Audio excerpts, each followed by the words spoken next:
I think we're ready to start and like to welcome anyone who's here to what amounts to an update on where we are with a facilitated collaborative process with the administration and the legislative drafting group to address and collect feedback really on our decision frame that will support an alternatives analysis of mass shelter for this upcoming winter, particularly to replace or provide an alternative, I guess is a better term, to Sullivan Arena. We're going to start just briefly. I don't know if everybody knows everyone at the tables, but I wanted to give the people up here a chance to quickly introduce themselves. So, sure. Hi, my name is Felix Rivera, serve on the Anchorage Assembly representing Midtown.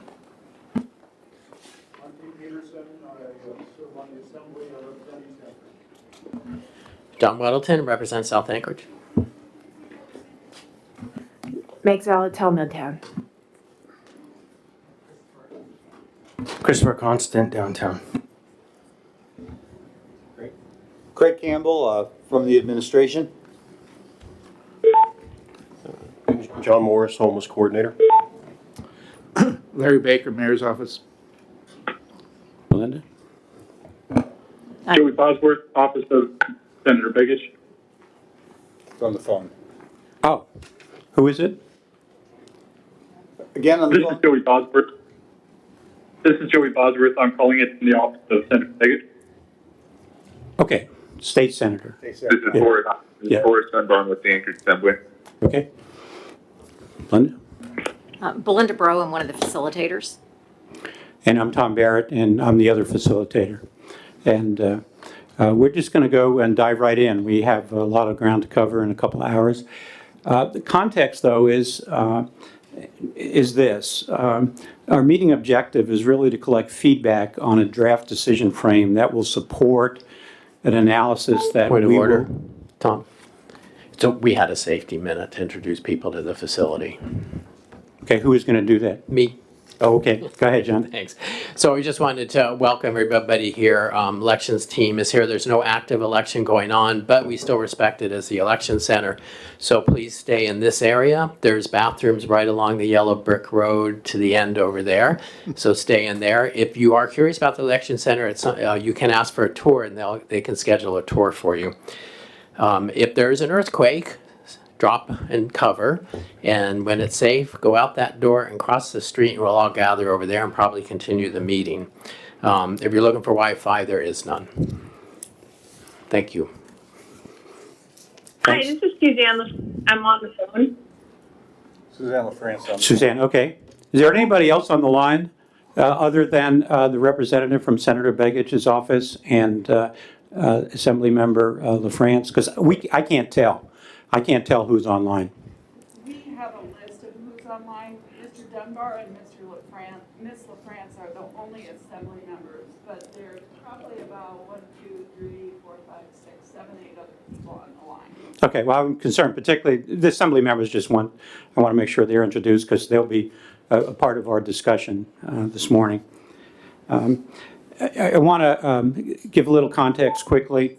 What we're focused on this morning and what we will focus on and kind of contain the discussion on is the first problem statement that we have. If you follow this, and we're at the last meeting, we've vetted and agreed on two fundamental problem statements.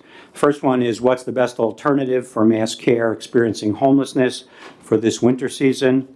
And then what are the best long-term interventions to address shelter and navigation services in the current continuum of care of adults experiencing homelessness? And one of the reasons we separated them is simply the timelines, and they're driven by an urgency to come up with feasible alternatives to the Sullivan Arena, but also a need to step back and make sure that whatever we do doesn't limit future options, and moreover, integrates with that broader continuum of care and ties into the next year budget process a little differently than the short-term one. So that's why there are two. But this morning, we want to focus primarily, you can't avoid some bleed over, but we're going to focus on that first problem statement. Second thing is we've been meeting regularly, but we met also as a way, we've got a commitment to keep the public and other assembly members and other interested members in the community, including like funders and folks working with the coalition, and in general, updated on our progress. And we met last week in such a meeting. We went over the problem statements. We got feedback about them. And one of the feedbacks that we got was to make sure we provided definitions of the terms that we're using. So we've added definitional terms. They're in footnotes at the bottom of the draft decision frame. And there's also a short summary of verbiage on that. Some of them are complex, quite frankly, but that's kind of where we're coming from on that. So if you think about where we're going, we've been meeting regularly. We've met regularly. We've met several times since the last update, and we've moved on in our discussions into what are the criteria that we will use to evaluate different alternatives. We haven't settled on what those alternatives might be. You see a list in there. It's very broad, but we wanted to bring forward what we think an approach of criteria could be at this point for problem statement 1. And if you look at the target dates for us, I just want to flag this as an issue, just so you're aware of it. We see that our original timeline was to have the work done by August 30th. We think that's, I'm talking for Belinda and myself now. We're going to meet again this weekend as a group, but we see that at risk. One of our recommendations is that we get cost estimates in on on the short list when we get to a short list of alternatives. And what I'm talking about there is what in project parlance would be a ROM, a fundamental order of magnitude so that we can compare alternatives. The purpose is to compare alternatives. And our recommendation is that it also be independent. And by independent, we mean independent of whoever may do some work on facilities, or whether it's renovate or build or whatever. In government parlance, which is my experience, you always have a government estimate to compare cost estimates that are coming in from your bidders. It can be done if the staffing is there in-house. More commonly, it's done by another engineering type contractor, particularly. But again, we think in order to compare estimates, one of the things you're going to have to get on the table is a rough order of magnitude of the different alternatives. And then as you work through your selection process, you kind of refine that a bit as you go forward.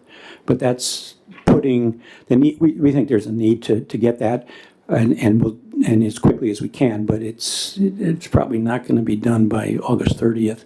And I don't think we would settle on exactly where we're headed, what our approach is before then.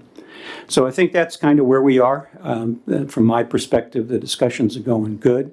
They've been collaborative. It's hard work. I don't want to suggest to anybody it's easy. The assembly members on the team and the administration team have been working very hard. It is not easy work.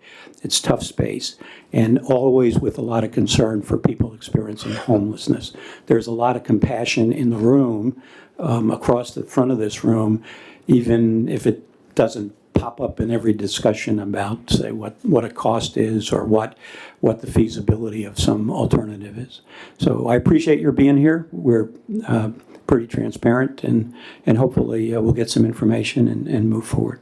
With that, I'm going to turn it over to Belinda to walk you through the process for those of you who have not been involved at a high level, where we're going, and then we'll get into the discussion. Belinda? Yeah. Good morning. Thank you all for being here. I'll just bring your attention to one of the handouts today was a diagram of the chain link circle that represents our decision quality process. And so I'm going to speak to the process first, and then I'll walk us through where we are in the decision frame draft document. So when we are dealing with a complex problem, and a complex problem is defined as one that has multiple people who are involved in the decision. There's not a single decision maker. That's a problem where there are multiple different values or criteria that will require trade-offs to find the best solution. And an answer is just not obvious. Those are complex decisions that need a more structured approach to bringing the people together involved in that decision to make a good decision. And so we are using what's called a decision quality framework.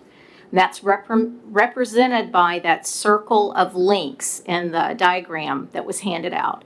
And the symbolism of that is that the quality of the decision can only be as good as the weakest link in that chain.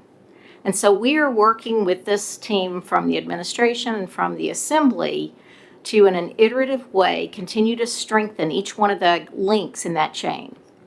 We've been working on making sure we have an appropriate frame, which is the problem statement. And we're pretty comfortable that we have landed the problem statement with getting the feedback that we got a couple of weeks ago from the assembly in a committee meeting. We have been working on broadening out the range of alternatives. One of the weaknesses in any complex decision-making process is if you narrow in on your alternatives too early, then you risk leaving some ideas on the table because you frankly didn't come up with them at the beginning. And so we've been working really hard to get what's the broad list of potential sites and potential alternatives. And we'll share what we have on that list so far today and be inviting any other input if you think there's an important site that we missed. We've also been working to get the best information we can, so data about the population of persons experiencing homelessness. As Admiral Barrett said, we'll be looking for data around what might it cost to carry out some of the alternatives so that we can do a good apples-to-apples comparison. So we're continuing to work on that. The clear values and trade-offs is all about the criteria, and that's another area where we are looking for some feedback from you all on whether we have landed appropriate criteria. Maybe we've missed some, or maybe there's some that you would adjust in some way. Those criteria are inevitably bring trade-offs. There's not only one set. There'll be some that we'll be doing some trade-offs on. And as we get into the decision frame, that'll make more sense. We talk through the details. And then we're laying out kind of a rubric or a methodology for how we will take those criteria, weigh the alternatives, and rank them in a way that we can come up with what the group feels are the top few alternatives that would bring the best value to the community. And then look at those in more detail and be able to do a detailed analysis to determine, what is the best solution for this particular problem. And then our commitment to follow through is kind of what we're doing today. It's all about involving people in the community who will be necessary to carry out the recommendations. And so we're doing our best to have this two-way exchange and get information, get other people involved in the process. So at a high level, that's the decision quality or DQ process that we're following. If you look on the back side of the sheet where it has the decision dialogue process, I just want to bring your attention to the point when we met with the assembly a couple of weeks ago, there were questions about, how are you going to engage us? And so this is, in rough order, this is the process we're going through. And we're kind of right at the beginning or middle of this process. We've had one touch point before we landed the frame. We met with the assembly at the homelessness committee work session, and we got feedback to finalize that problem statement. Now we're coming back to you. We have some draft criteria and we have some draft alternatives before we go into really trying to work through that analysis. We want to stop and get some feedback, and so that's why we're here today. And you'll see there's some other touch points along the way going forward. So at a high level, that's the process we're engaged in. What I'd like to do now is walk you through the draft decision frame document. I'm going to kind of go page by page, not reading it to you, but giving you a brief orientation to what this decision frame document is about. What you will see in all of this is we're all about focusing on the future. right? How can we solve this problem going forward in the future?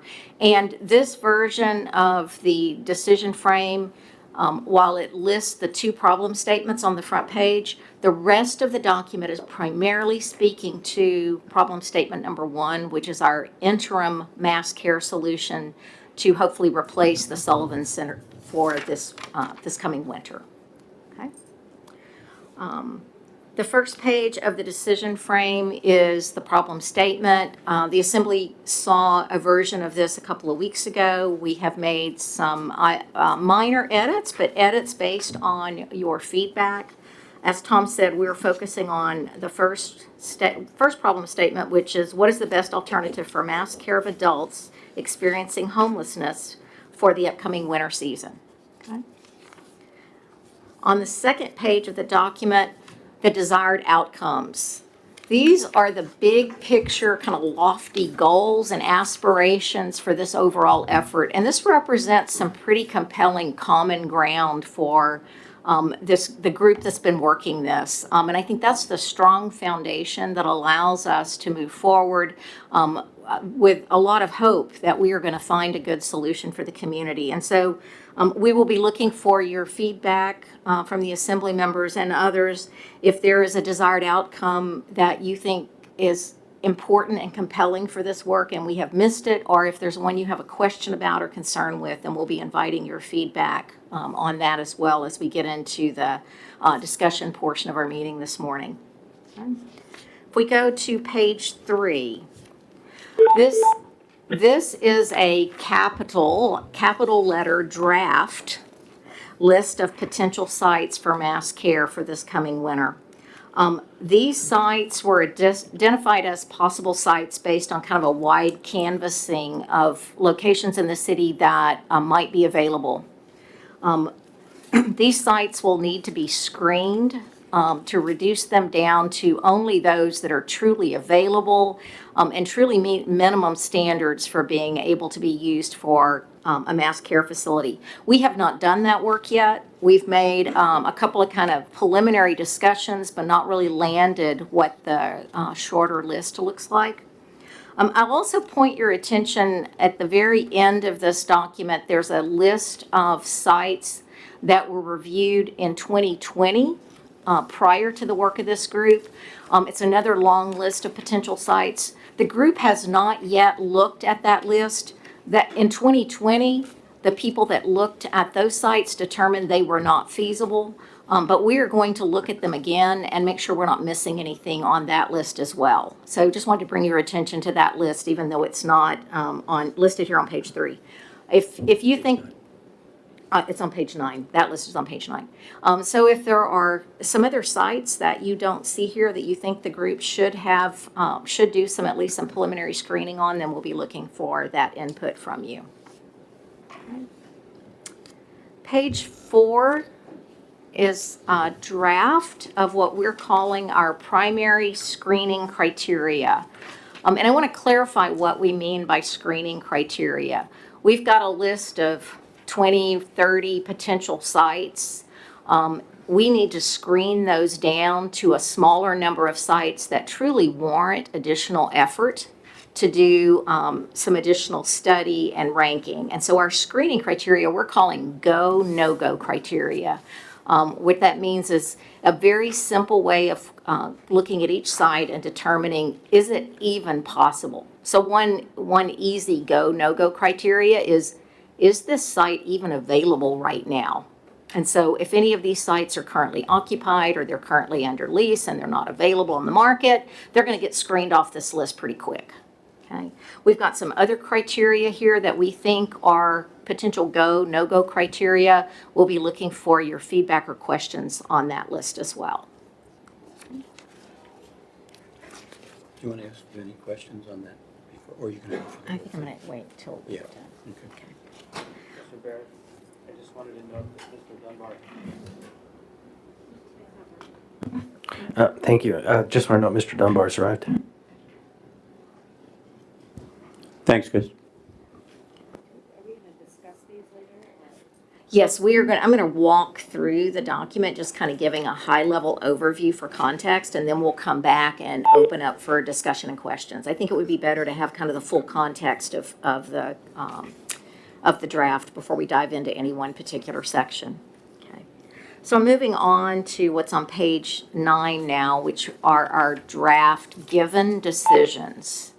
And that may not be a term that everyone is familiar with, so I want to give it some definition. A given decision is one that Page 5. has, Page 5, but not 9. I said, oh, did I say 9? I meant 5, sorry. Page 5. They're decisions that are, they're things that have been decided will be part of any design of a mass care facility for our problem statement number 1. And so when we go forward to try to do an apples to apples comparison for things like cost and schedule and quality, they're all going to be based on a facility delivering on these givens. Okay? So Ms. Bro, one more interruption. I would just note that also for the record and those on the phone that Mrs. Allard has arrived as well. Thank you. Welcome.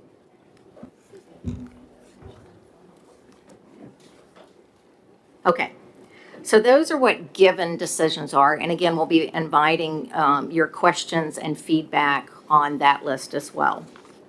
Turning to page 6, these are our draft planning assumptions, and these planning assumptions will help us determine what the basically what these assumptions are around the capacity that's needed for the mass care shelter. What's on the page now is the group's current understanding. Again, we will be looking for any questions you have about those planning assumptions, as well as any input that you have to help us further clarify and define our planning assumptions. Page number 7 is our ranking criteria. Okay. Ranking criteria include both objective criteria like cost and schedule, as well as subjective criteria such as how likely would this particular alternative deliver on operational success? What are the potential public impacts from this particular alternative versus another? The ranking criteria are used to compare potentially comparable alternatives to determine which one might deliver the best value as an overall solution. We have not gotten into these discussions yet, other than to come up with the list of what we believe the ranking criteria should be. You'll see that we broke them down into 5 key categories. The first being cost estimates, which Admiral Barrett spoke to a few minutes ago. That's where we're going to need some data on these alternative sites as we get them screened down to a shorter list, to a manageable list. Then we're going to be looking at what would a facility that meets those given decisions on the previous couple of pages, what would that facility cost? And could it be in place by this winter? So cost and schedule are the first 2 ranking criteria. The other 3 broad categories are around operational success. And you'll see under operational success things like, what's the proximity to a medical facility? How much space will there be at this site to allow for safe egress and ingress? So things that are not black and white, but that we could compare 2 facilities and say, all things being equal, this site appears to have a higher likelihood of operational success compared to the other facility. Okay, so that's how we'll start ranking them. And then we have a category around public impacts and a category around future alignment. And the future alignment one is where we get into that question of, can we identify a mass care solution for this winter that also contributes as part of the longer term continuum of care for persons experiencing homelessness? And so we've laid out some potential criteria there that will help us rank different alternatives in terms of their potential value for also being a long-term solution. Okay. The ranking criteria, again, is an area where we're going to be doing those values and trade-offs. not likely to find a single one or two facilities that are 100% meet all of these, and so there's going to be some trade-offs that the team will be looking at. Okay. And then we've left some question marks on the next page. Again, we'll be asking if you have any feedback on those criteria. The last page, page 9, I've already spoken to. That's the list of sites that were looked at last year. In that review, they were determined not to be feasible. We're not losing those sites. We're going to take another quick look at them. There may be 2 or 3 there that we bring forward into the list of sites that the group looks at coming up. Okay. So with that, Tom, did you have anything to add to the decision frame before we start the discussion? No, Belinda, thank you. I think it's a good overall context. We'll work through this.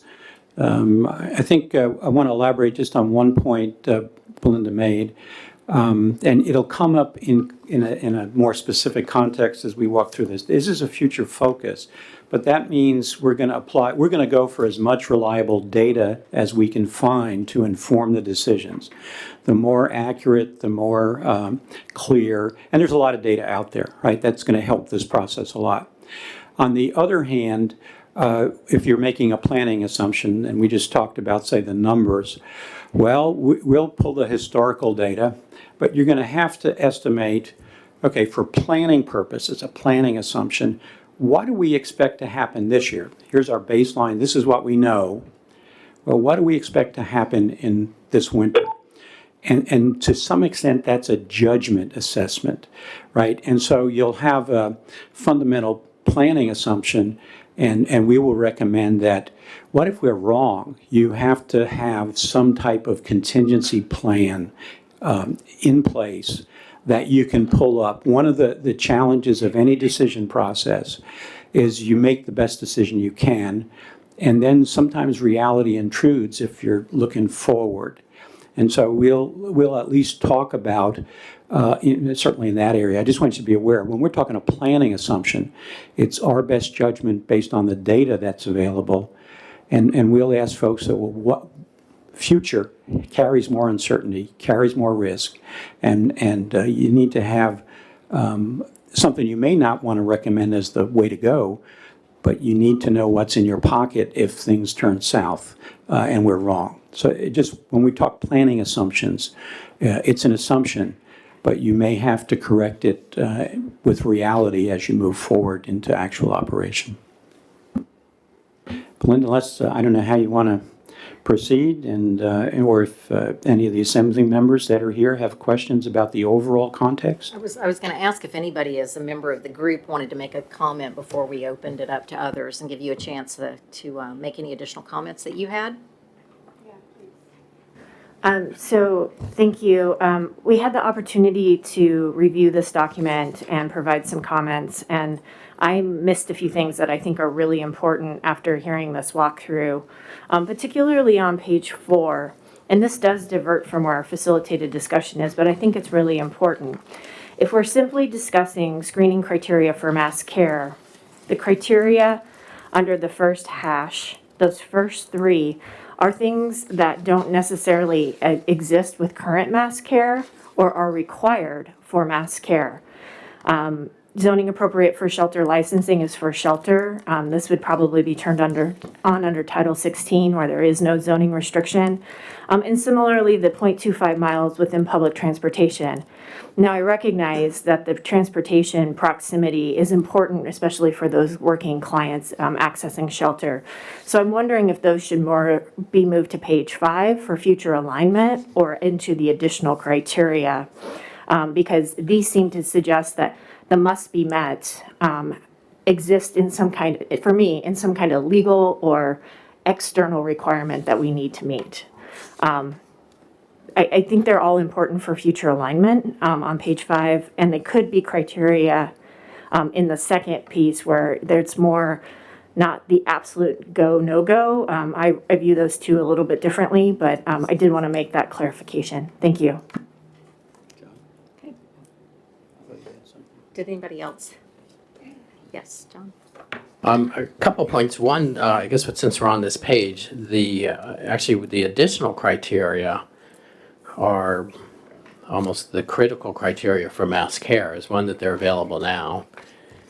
And that ties closely into that as the utilities are available. If they're not, then it won't be available very quickly. And then space on the property for surge capacity is maybe not critical. But those first two are really, for mass care this winter, go, no go. And then one other point, when people are looking at the different sites, some of them are small and not enough to meet the projected needs that we show on another page. But it's thinking it could be part of a package of more than one location. Thanks. Thanks, John. Comment? Anybody else? Question? No, that's all very reasonable. There are many things that are perhaps even more important for being successful, but they don't lend themselves to being yes/no questions, which is what these things are about. You're going to have to move the mic closer. I didn't hear any of that.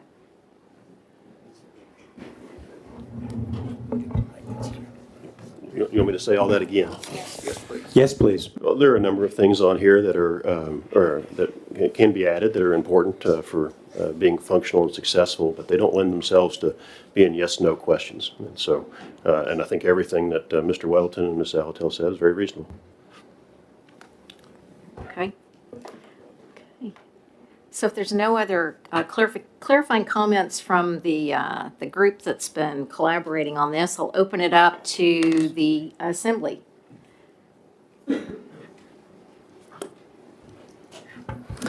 Thanks. So I just want to make sure, is it appropriate for me to ask some granular questions, or are we not at that stage right now? I think I'm not sure what you mean by granular, but we will be going through particularly the evaluation criteria in detail, and if it's in that space. Okay.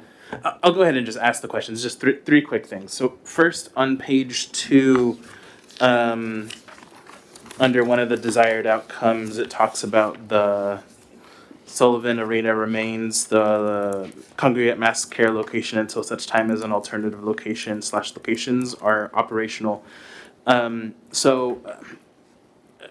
Someone refresh my memory. Does that mean that there is sort of a contract in the works to extend service just in case, or what does that mean operationally? I think if the operational issue we can come back to, but clearly any alternative analysis would say no change, stay where you are. And there may be some timing complexities associated with it, but we haven't delved into that. I don't know. I think that's where we are. But if we don't have reasonable alternatives, that's certainly on the table. And I think, you've got contract provisions in there, but that issue we'd have to work. Okay, thanks. And then on page 3, and perhaps I missed this, but how were these sites compiled? Okay. I think I'll let the administration answer that question, and then if there's any follow-up, because they generated the initial start of this list. Many sources, community emailing us, calling us, suggesting sites, a review of MLS in partnership with realtors for buildings that are available. Previous administrations worked with Robin Ward compiling a list of sites. Myriad ways. The objective was to find as many as possible and then go from there. Yes. Maybe further to that point, some of the items that, as a result of our Saturday dialogue, there were sites that we had not even heard of, that members of the assembly had heard input from their constituents. Mr. Whittleton is one that he said that, I don't know, Mr. Constant one that said that we'd never heard of Denina or Egan Center being on the list. But so from that input process, they went on the list. So we tried collectively what we had heard and what they had heard from their constituents. And so we may have missed something along the way, very possible, but at least Saturday by 4:00, that this was the list that we collectively developed, and I think that's a correct reflection. Is it, Chris? Is that? I think that's accurate. Yeah, and as Belinda mentioned, we were not trying to constrain it, so we didn't really evaluate the value of that. And if there are other sites that you believe we should put on that list, we're happy to do that today. And I would just add, we intentionally put the blank lines at the bottom to communicate to members in the public that we're still seeking input on potential other locations. So this isn't a closed list in any way. And yeah, so that's essentially the frame. And that's on every page, every one of these items. It's intended to seek your input. Great, that sounds fair. And then just last point really quick on page 7. Is there going to be a weight that's given to these 5 different criteria at some point? Oh, very good question. Thank you. Great question. Go ahead, Belinda. I suspect there will be. We have not worked through that yet, but I suspect there will be. Yeah. Normally there is in working decisions like this. Thank you. Sure. I'd like to circle back to your first question. There's currently an RFP out for mass care. It's public. It's response date by the 30th of August for a decision and start date of the 15th of September, asking for care for 400 individuals with additional surge capacity of 20, but no location specified. And nobody really mentioned this, but on the question of the Sullivan Arena remains the congregate mass shelter until such time as there's the simple logic of until we have a place, those folks need a place to go. So I know that's kind of obvious, but I want to make sure it was stated as well. Any other questions? Okay, thank you. Okay, other assembly questions?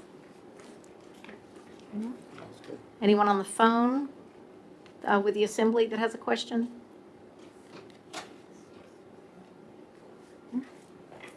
We're not hearing any. I think we still have Member LaFrance on the line. Is that? Yeah, okay, thank you. Yes, I'm here. Yeah. She didn't have a question. Okay. So I think the group also wanted to hear from the Anchorage Coalition to End Homelessness. And so did Jasmine tie in on the phone? I don't know if she did. Jasmine Boyle, are you on the phone? I have everyone muted except for Suzanne, and I don't see her name though. I can help. Yep. Okay. Okay.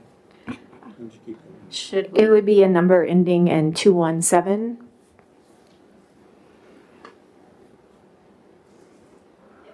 Thank you. Is she on? Good morning. This is Jasmine Good from the morning. Coalition. Can you hear me? Yes. Yeah, I believe I was muted, but I am available. Yes, so Ms. Boyle, this is Belinda Bro. We would like to get your feedback on the list of potential sites as well as the draft list of screening criteria and ranking criteria to see if you, and the planning assumptions, I believe. Yes, I believe that that's Assemblymember Kennedy. I would be happy to provide that, but the packet that you all are looking at has not been shared with me and is not available online. So I need to look at it before I can respond.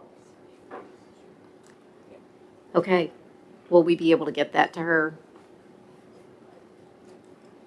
Are we? So the documents will be posted up very shortly on the Housing and Homelessness Committee page under items of interest. But Jasmine, I'll email them to you right now. Thank you. If y'all could give me about 10 minutes to read through it, then I'm happy to be tagged back in the response. Okay, so we'll give you some time to access that and read through it, and we'll come back to you. If you want to give us a heads up when you're ready, then we'll make sure we get you back in. Okay. Thank you. Yes, ma'am. So my question is actually for the other members who are here. So we really want feedback, and I don't know how to best elicit feedback, and I know some of you all are seeing this cold, and I appreciate Mr. Rivera's feedback. And it doesn't have to be necessarily, I would say, about what's specifically written here. Are there concerns still? Are there questions? I mean, I really, this is the opportunity to have this conversation, and maybe they'll come up later, but I guess I'm just trying to make that invitation more explicit, I guess.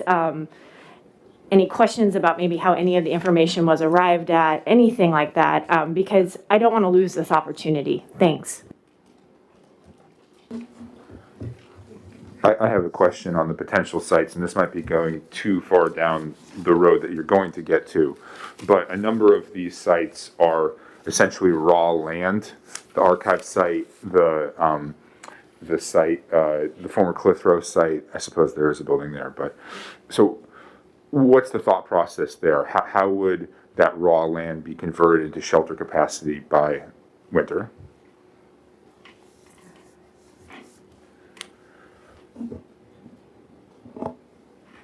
Yeah, looking at all the alternatives, we did not exclude the possibility that if a site was really good, you would then have to ask the question, could you, you're looking at two things, basically renovate or build. If you're talking an existing facility, could you make it useful quickly? And with a raw land site, could you build? The other thing, though, that's in the back of our head is at some point, and this is not the immediate question, but how do you fit into that long-term plan? And we did not want to eliminate what that could look like differently in the long term. But if the second half of your question, that would be a question in play if we really seriously looked at a site or sites that right now are land. Chris? Thank you. This cues up an important piece that we'll be talking about later, just in brief. So one element that's missing that we had discussed early on in the process of beginning and having a draft item of legislation to move forward was not just to have funding for the facilitators, which thankfully the funders group has paid for, but was also to have a fund to pay for a construction engineering firm to sit down and do real-time cost analysis with us so that in any of these scenarios as we get closer to potential sites, we aren't just talking about, hey, we're going to do this and we believe with magic we can do it, but instead we're going to have a real cost proposals based on the fundamentals. And so I think to the point of raw land or converting buildings or anything, the cost factor is going to be one of the major limiting factors. And so we will be coming forward with an appropriation request to allow us to use one of our term contractors. So as we go forward, we will be able to show you numbers on what the actual costs are. So at this time, we're operating under the assumption that any of these sites, if they pass the screening, could serve as a location based on the realities that we make through the screening criteria that we'll adopt. And so we'll seek your input on the screening criteria and all those other parts, and we're going to be coming forward with a request to fund that term contract. I'm going to add a little bit on this too. Between this page 3 and I think the page 9 list, it was really just brainstorming everything that we drove by and saw that was on previous lists and things that we've gotten emails about. It isn't really vetted whether or not these make sense. That's the next step. And what we've seen, we saw last year and earlier in this process, people are going, well, what about? And, a lot of the emails are different locations. And it's like, okay, well, let's get that out in front and list those places. So things like the Denina and the Egan Center and so on. We all got emails about that last year. Why not that? So we put some, those down here. So it's very much an unvetted list. It's very early here. Any comments? Yeah, one thing and the reason we did that, and I just want to be clear as we walk through, there's a lot of work involved, but your range of alternatives effectively limits your options when it comes to making the decision. So as Belinda said, we're scoping wide. We will narrow that aperture a lot as responsibly and as quickly as we can, but we did not want to rule out any good idea, by the way, that you have that we haven't thought of. I think that openness to something we haven't thought of is among, and I would say it rests in all the members of the working group that we're dealing with. So is there something else we haven't thought of? And if you have ideas there, and to your question, Forrest, we're open to them. But ultimately, they will limit what we work with here, and so we want to keep it open. Yeah. Quality of a decision is only as good as your best alternative. So we're trying to cast the net wide. One last note on that topic. we will be seeking input until such a time as we move past this. And once we move past this part of the process, it's going to get harder to add. So early is the time. Yeah, if you look at the bottom of the sheet there, kind of the guidelines for this type of process, you'll see active and timely engagement. And the work group has been very good at getting issues up on the table, and then we work them. And from a facilitator point of view, we've been pleased with that. If the issue's on the table, it gets worked honestly, openly, and it's tough, right? But the timely piece is critical. This doesn't work if we get to, I'm making this up, but 5 approaches we're looking at and working forward, and we're going from a ROM and we're tightening our estimates and tightening our criteria. It does not do any good to come in at the end of the process and say, well, you haven't thought about this alternative. You can say that, but we will be past it, I think is Belinda's point. So, so the timeliness of feedback, and I think, Chris, maybe you could comment about, I know there's members out there and public, what the ways we can get feedback. I mean, there's people here, but emails, how do they get feedback into us? If they're not in the room, I guess is my question. So there's the all-member email address that is always a great way to reach all members at once. And then if you want to reach individual members, if you're on the assembly page and you click on our picture, it'll come up with how to reach us. Similarly, with regard to the administration, their emails should be accessible via the municipal website. I think that's probably the best thing. And then relying on, and then if other members who are not part of the legislative drafting group receive specific feedback they would like to share with us, they would need to send those through the clerk's office. But I think we are, it's incumbent upon us to bring all of the feedback in those emails to you as the facilitators as we continue to move through the conversation. Slight nuance to that, that through conversations with council and the clerk's office, it's actually important that we don't have the facilitators or other members reaching out directly to members or members directly communicating to the facilitators or others. And so your feedback is sought, but the best way to do it, and really I think the only way to do it, is to send it to the clerk, and the clerk will distribute it to all members. And in that way, we don't get ourselves afoul of open meetings rules. And so I just want to make sure folks know that when you send your comms, send it to the clerk, and the clerk will circulate it to the body and to the facilitators. Tom, I might add to that, and we can discuss this certainly, but because of our August 30 deadline, I think that collectively maybe we should kind of set a date, whether that be this Friday, because Saturday we're all going to meet again. But I think we have to, like Belinda said, we're going to have a drop dead date that we get all the data so that we can consider it. And if somebody comes in a week later, we're already well down the process. And so I don't know what that date could or should be, but I think that collectively we probably ought to try to establish that. I think you're exactly right. I think it does need to be Friday because Saturday we're going to need to start working the screening, get this down to a short number of sites, make some decisions about what kind of alternatives are going to go forward for some cost analysis. So I really think we need to be doing that on Saturday. Yeah. You add anything to that, Tom? Okay.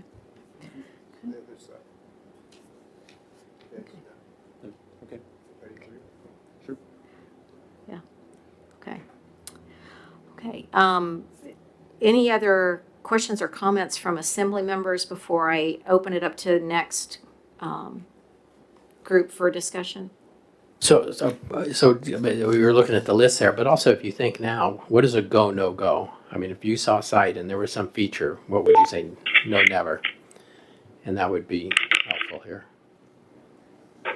And thinking this is mass care, critical stuff in the winter.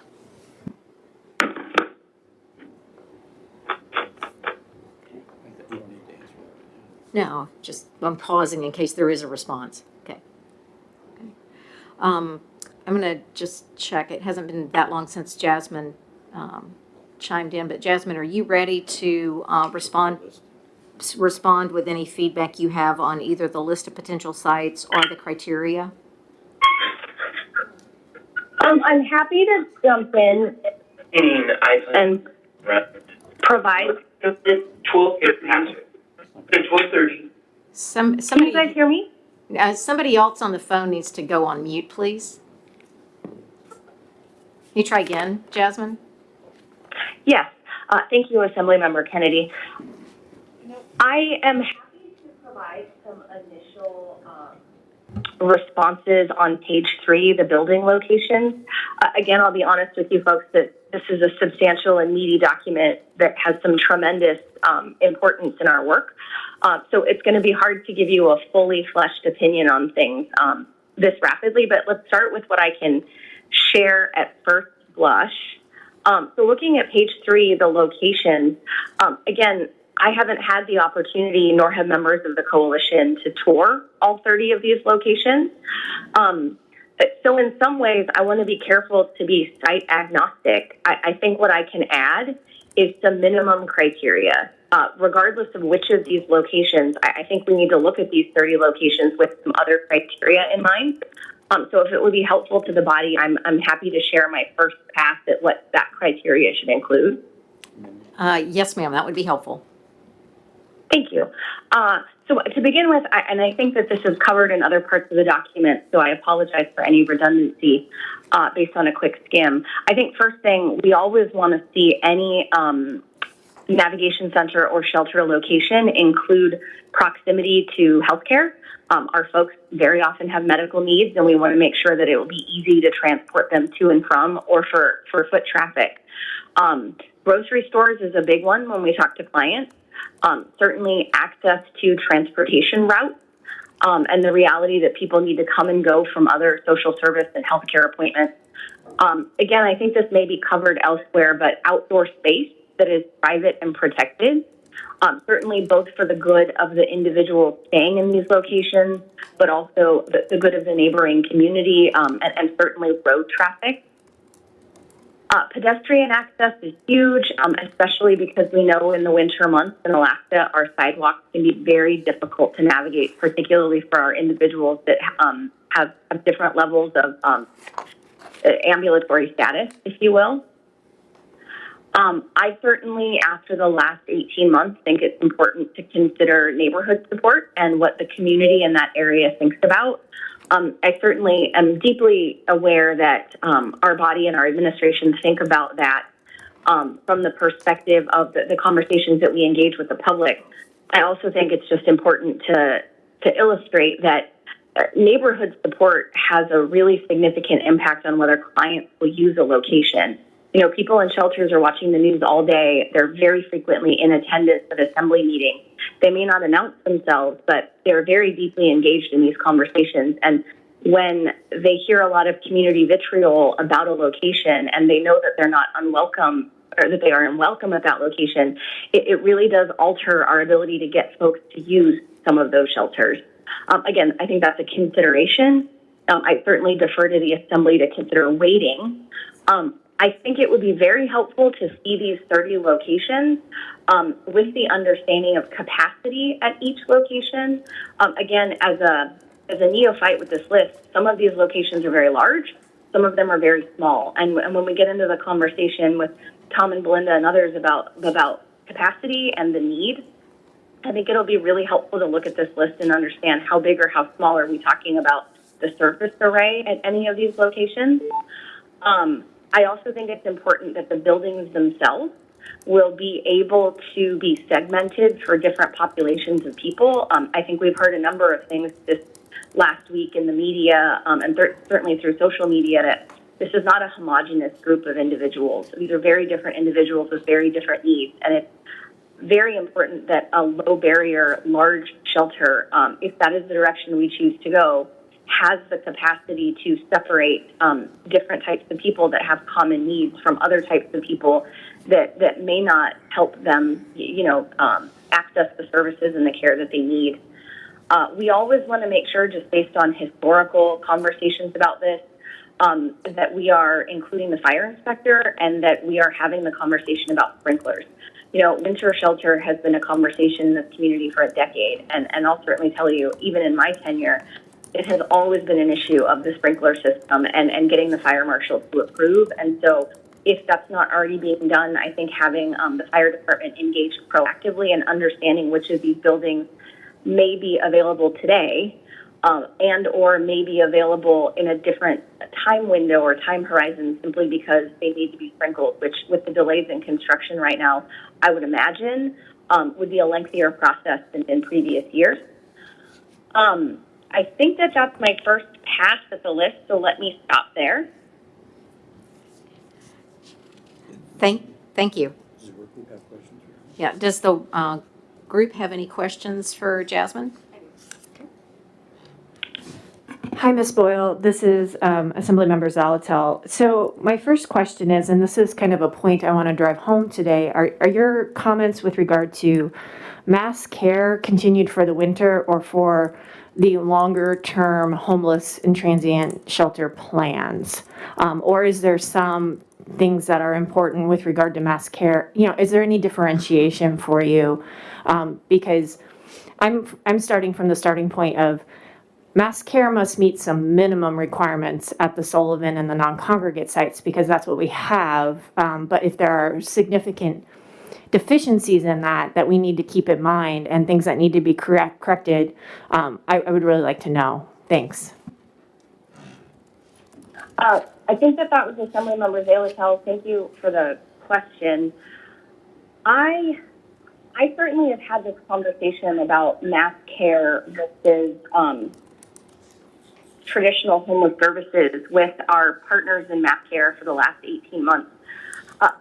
What I will tell you is if we're going to have an extended intervention that is run by or supported by mass care, we need to have a communication or a conversation in this community about the difference between mass care's philosophy to providing shelter and the homeless system's philosophy to providing shelter.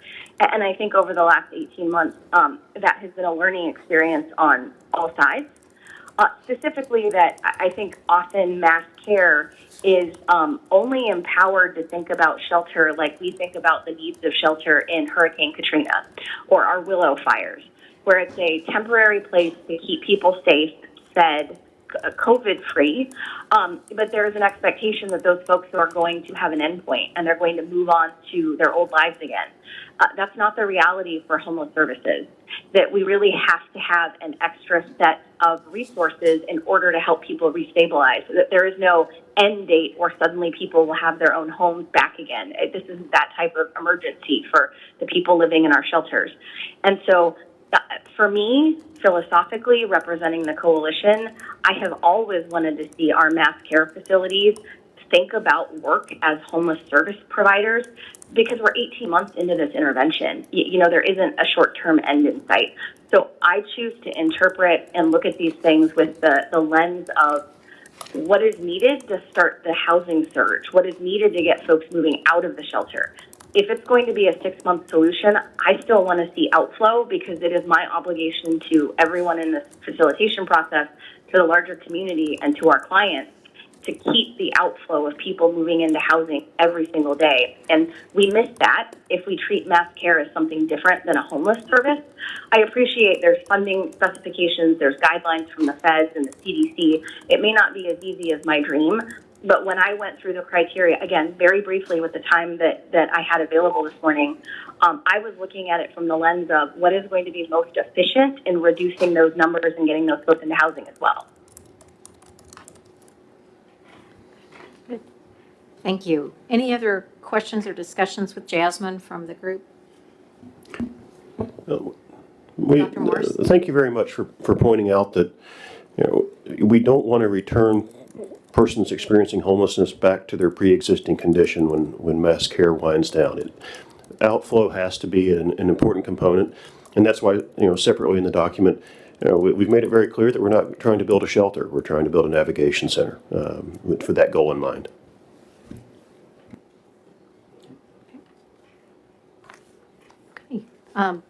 Thank you, Jasmine. Did you have any other closing comments before we move on?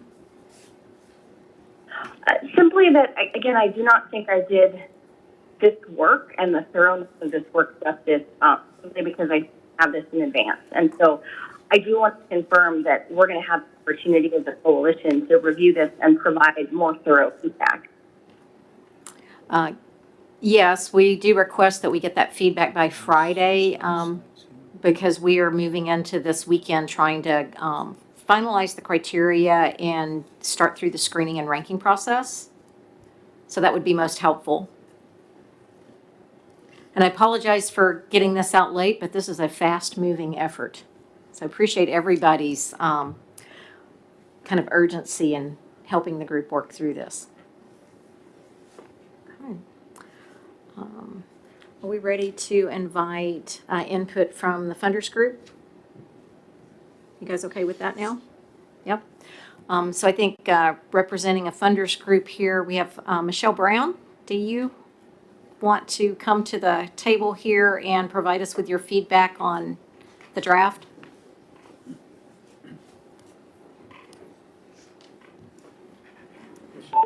Right here. There's a mic on the center table because we're recording. Thank you. Good morning, I'm Michelle Brown, and I'm here representing Rasmus, not the entire funders group. Okay, I'm Michelle Brown. I'm here representing Rasmussen Foundation, not the entire funders group. Like Jasmine, I will reserve the right to send you comments quickly, not having seen it. The only thing I would want to add is what happens in these facilities is very important in terms of how clients move through the process. And so I think it would be good at some point in the process to make sure that we look at the principles that have been established in this community through the Anchored Home Plan, the goals that are achieved to quickly move people to housing supported by whatever case management is needed, and that we look at the suitability of the sites to achieve the purposes of the goals. And I think that's a factor that I didn't see focused on in here, and it's maybe a little later in the process once you've narrowed it down. But I do think tying the ability at the location to serve the goals that have been established in Anchored Home are important.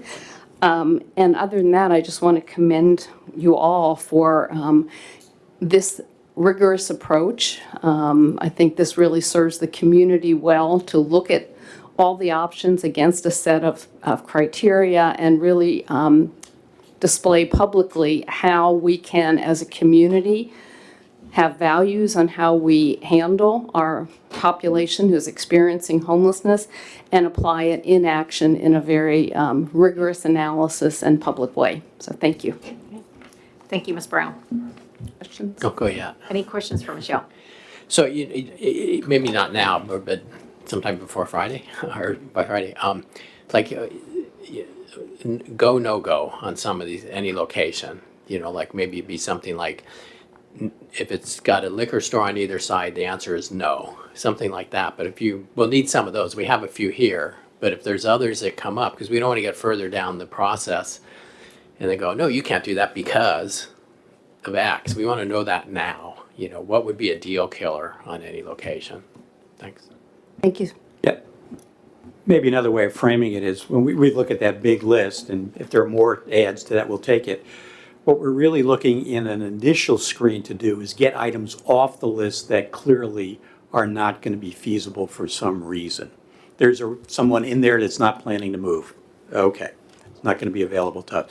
And then to your second point, and I think Jasmine too, if you look at the other criteria, then you get into that good to have, judgmental, waiting, but not excluded at all. But we'll need to work that more thoroughly, but we're going to need a smaller list. That's what we're trying to get to. Understood. Okay, thank you, Michelle. Thanks, Michelle. Oh, got another question?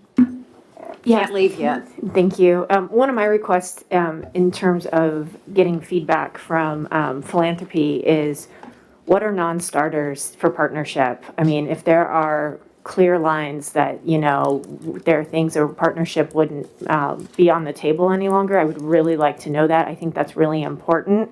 And then what things could entice partnership, like what are the top priorities for partnership? Because we've been talking about this, and I think been pretty clear that is, we're hoping for public-private partnership. So I just wanted to stress that. Thanks. Thank you. Also, if I might, I just want to make sure that folks aren't limiting their feedback to just the selection criteria, that because of the truncated timeline, as much input as possible, as quickly as possible is wise, rather than just looking narrowly at that one category. Because it might very well be that as we get closer to the weekend, that opportunity for change starts to diminish. And so let's get as much feedback as we can, as quickly as we can, on as much as we can. Yeah, absolutely. Any other, yes, Mr. Rivera? Great, thanks. Yeah, I wasn't sure if we were allowed to be a part of that. So thanks, Michelle, for that question. It actually got me thinking. So, page 5 of the document really outlines, I think, some of the parts that Michelle was asking about. And, I'm reminded from last week's committee meeting, if it was last week, that some of the comments that Mr. Perez-Verdia made about making sure we have clear definitions. Is there, among the 3 assembly members and the administration team, is there sort of a clear concept and definition of what a navigation center is and does? I think I'll let someone answer that, but in general, it's what services that are desirable that you put into it, you have space for. So that's a more fluid concept than some of the basic requirements set in the law or regulation, either by FEMA or HUD or the municipality. But any other comments on that, John? You've talked a lot about that. I think that's, so what would you like to have in that site is a question we'll have to wrestle with. I'll be brief because I want to get to what folks want to have in the site myself, and I'd rather do more listening today than talking. For us, a navigational center is another term for a transformational campus. It's a place where a wide variety of individuals experiencing homelessness can come. They can meet people that are interested in them, ask them what their barriers to being permanently housed are, and connect them with the resources and services that'll let them overcome those things. It's a place that helps people return to self-sufficiency and does more than just shelter. Shelter is a component of a navigation center. It's not really possible to work on significant life issues, for example, a drug or alcohol problem, mental health troubles, really any issue if you don't know that you've got a safe place to sleep and where your next meal is coming from. So shelter is a component of that. Shelter is different for us. Shelter is 3 hots and a cot and a roof over your head. And I certainly could have done a better job of messaging that early, but that is not what we want to do. We are interested in helping people return to self-sufficiency. Yeah, I would just add, there's reference to the facilitation AR 2021-256. We provided a basic definition of navigation center in that resolution as well. And then if you do a quick, I hate to say Google, but Google of HUD and navigation center, there's some documents there. But if there's something missing, particularly from the AR definition, because we were really starting from that from the assembly point of view, please let us know. Thank you. Oh. And one note, the term transformational campus is interesting because it comes loaded with some kind of predetermined background, but I think functionally it just, to me, it essentially means a site that isn't focused solely on shelter, but in fact has the array of services we've all identified that are essential for moving people from the streets to whatever places and locations and opportunities that fit them best. And so, which kind of leads to, when we're done with this part of the conversation, Mr. Morris had brought the consultant that he's been working with, and I think we should also hear from him on his points about what we need to see as go, no go, or elements. While we're on these topics, I'm getting a few texts. There are folks on the phone, and a service provider doesn't know if it's appropriate to comment directly, but wanted to make sure that we add into our criteria that the RFP for continuing mass care specifies a staffing ratio of 1 to 30, and they're very concerned that a number of these sites would not be safe at that low of a staffing ratio, and that we should factor that in as we make our decisions. If that provider was willing to either email you to share or all of us to share which sites, that would be really helpful. Thank you. They can't send us. Hopefully they just heard us, and if not, I'll text them and make the request. Yeah, and we want to follow the process that was described earlier, get it in so it's shared through the assembly process and not directly to us. Are there any other questions or comments for Michelle? We've got her still sitting here in the front of the room. Michelle, thank you so much. Okay. Felix. Thank you. Thank you. This is Forrest Dunbar for those on the phone.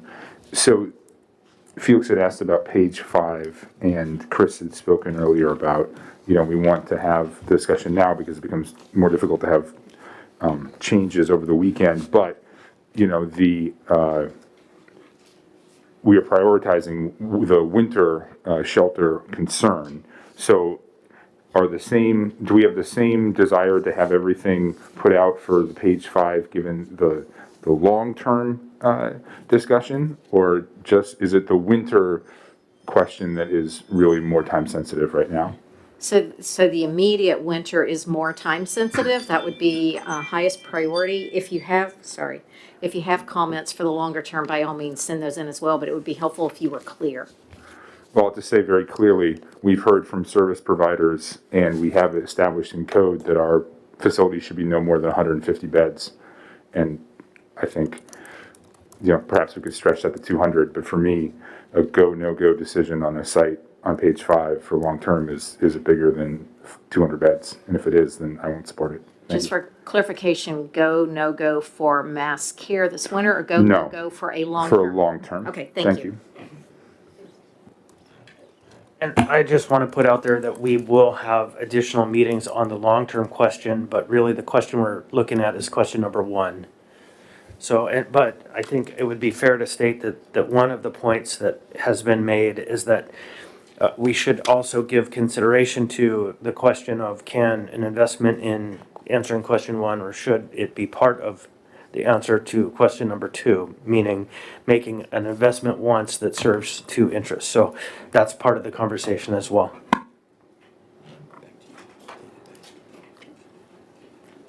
Okay, thank you. Okay.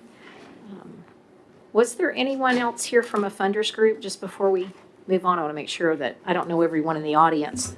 We do have Mr. Sorbana on the phone, I believe, who is from Widener.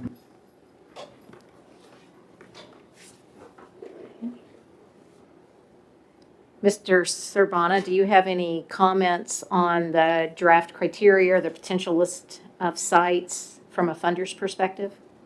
You're on the phone. Good morning. Yeah, good morning, everybody. Thank you very much. I too have just received a copy of the handout and didn't have an opportunity to review. But I do echo the comments that both Michelle and Jasmine made, and so I'm just appreciative to be part of the dialogue and the conversation and understand the need to move forward quickly. We will review and provide input to the full body by this Friday. Thank you very much. Okay. Yeah, so at this point, are we ready to invite feedback from your consultant? Certainly. Dr. Marbut, or the folks that do engineering? Dr. Marbut? Dr. Marbut? If you could come up and talk.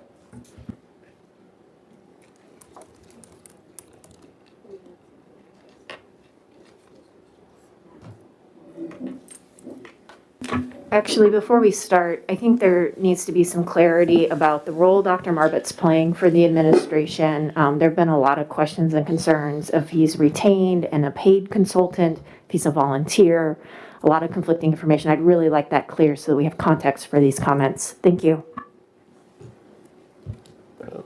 Dr. Marbut is a paid consultant on topics of homelessness. He has a tremendous expertise in how to site and operate navigation centers and other facilities for persons experiencing homelessness. Worked at the national level in addition. Specifically, he'll be with us in a paid capacity for 1 month. Paid by municipality? Yes. Yes. You gotta wait for it to turn red. Oh, for many people on. Yes. Any follow-up on that? You're good? Okay, Dr. Marbut? Thank you very much. And most of it, what I'd like to go through is siting. I've been involved with about 300 siting projects across the country, everything from municipalities to governors to agencies. Some have been, are we in the right place? Should we stay where we are? Some are start totally from scratch and build a campus. Some are, we want to spin off our women's group or a particular cohort. So some have been very big, some have been very large, and this is what I've seen. I think your no-go list that you have, and mine's going to be actually pretty much what Jasmine said, that there's a lot of tie-in here. You have the right size question, you have the availability question, and almost after that, everything else becomes relative. And I think anything that the comments made about you want to have a fire marshal go, especially because of the timeline, you don't want a fire marshal to stop you, and that could be everything from sprinklers to ingress, egress, and such.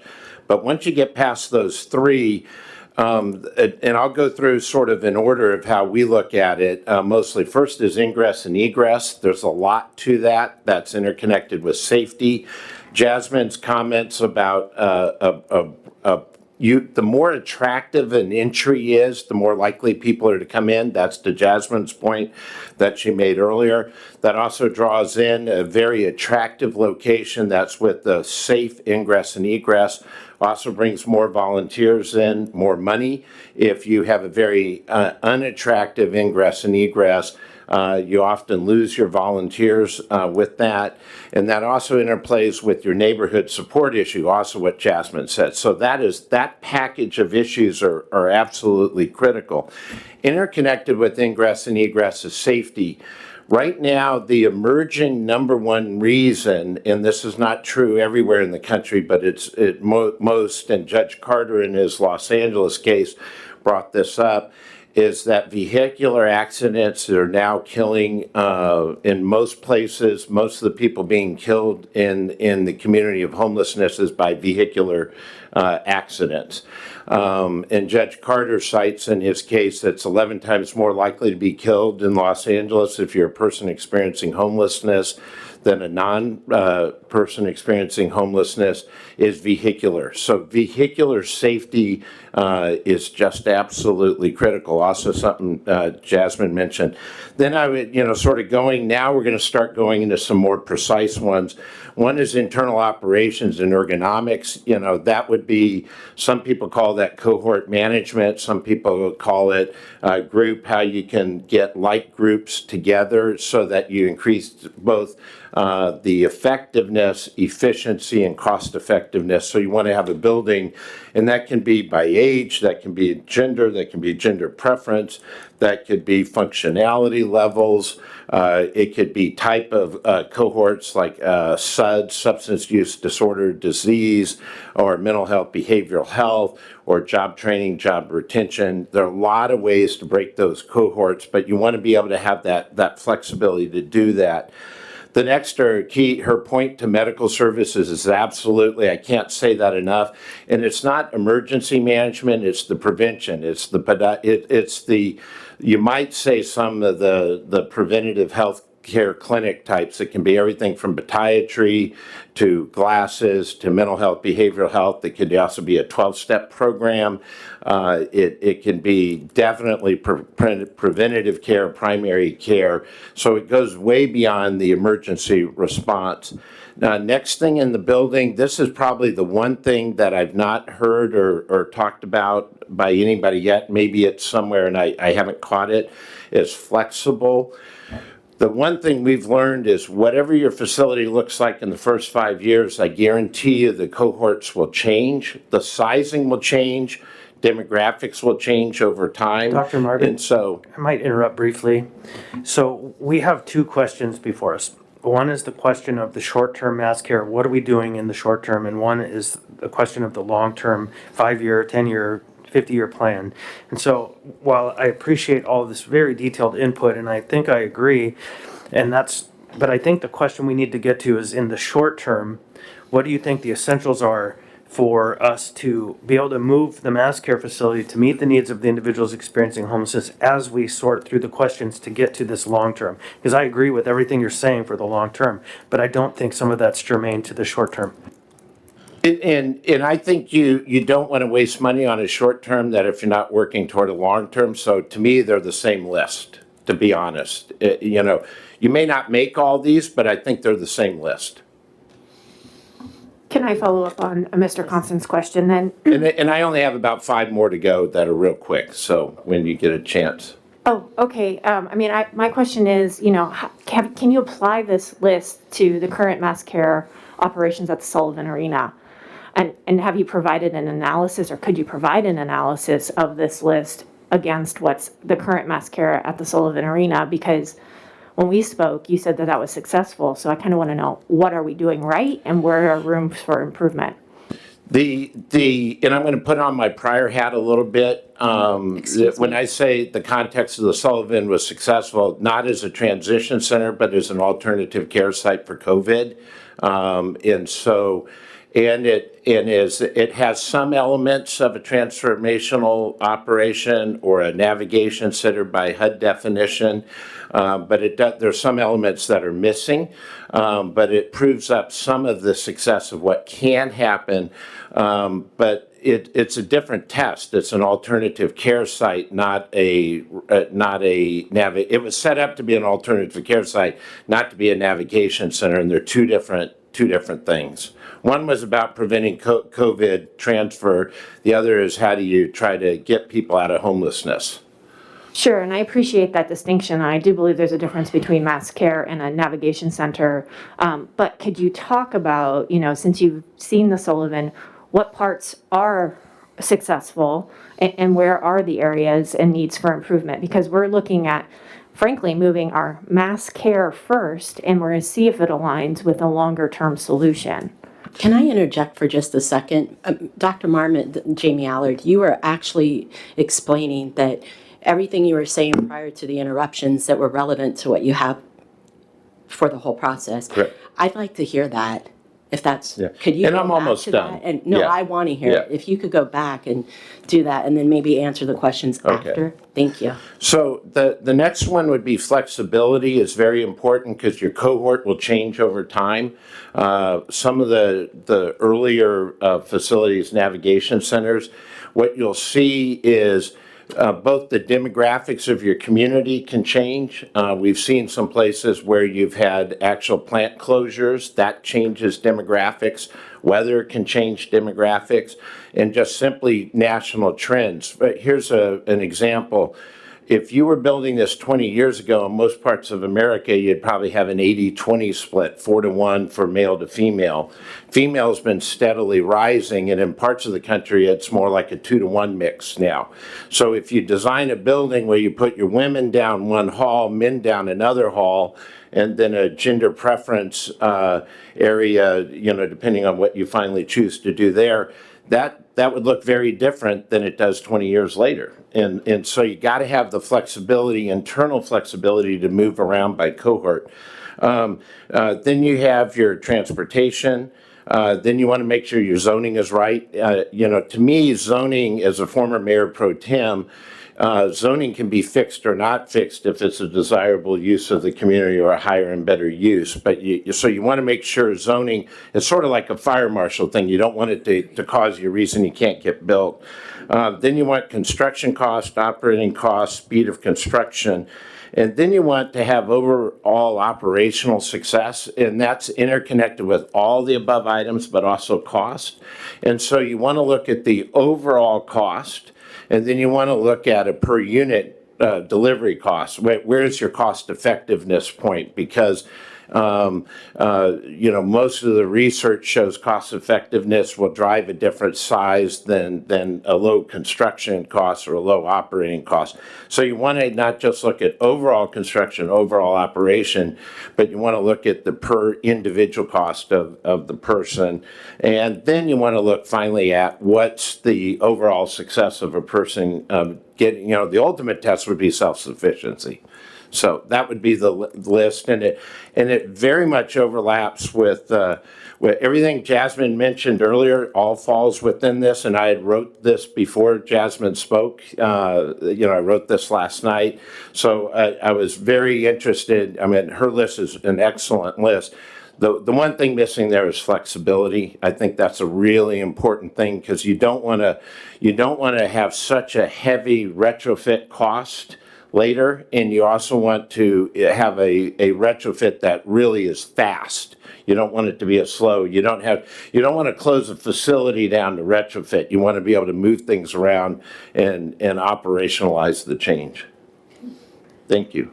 Thank you. I appreciate the comments. Are there assembly members that have questions? Okay, John? Yeah. Other questions? John, did you have a question? Or Meg's question. Meg's question? Meg's question hadn't been answered yet. The question was the Sullivan Arena, I think. Is that where you're going? And I could, in the short is, I could do that if that's what people want me to do. I can run that list against that.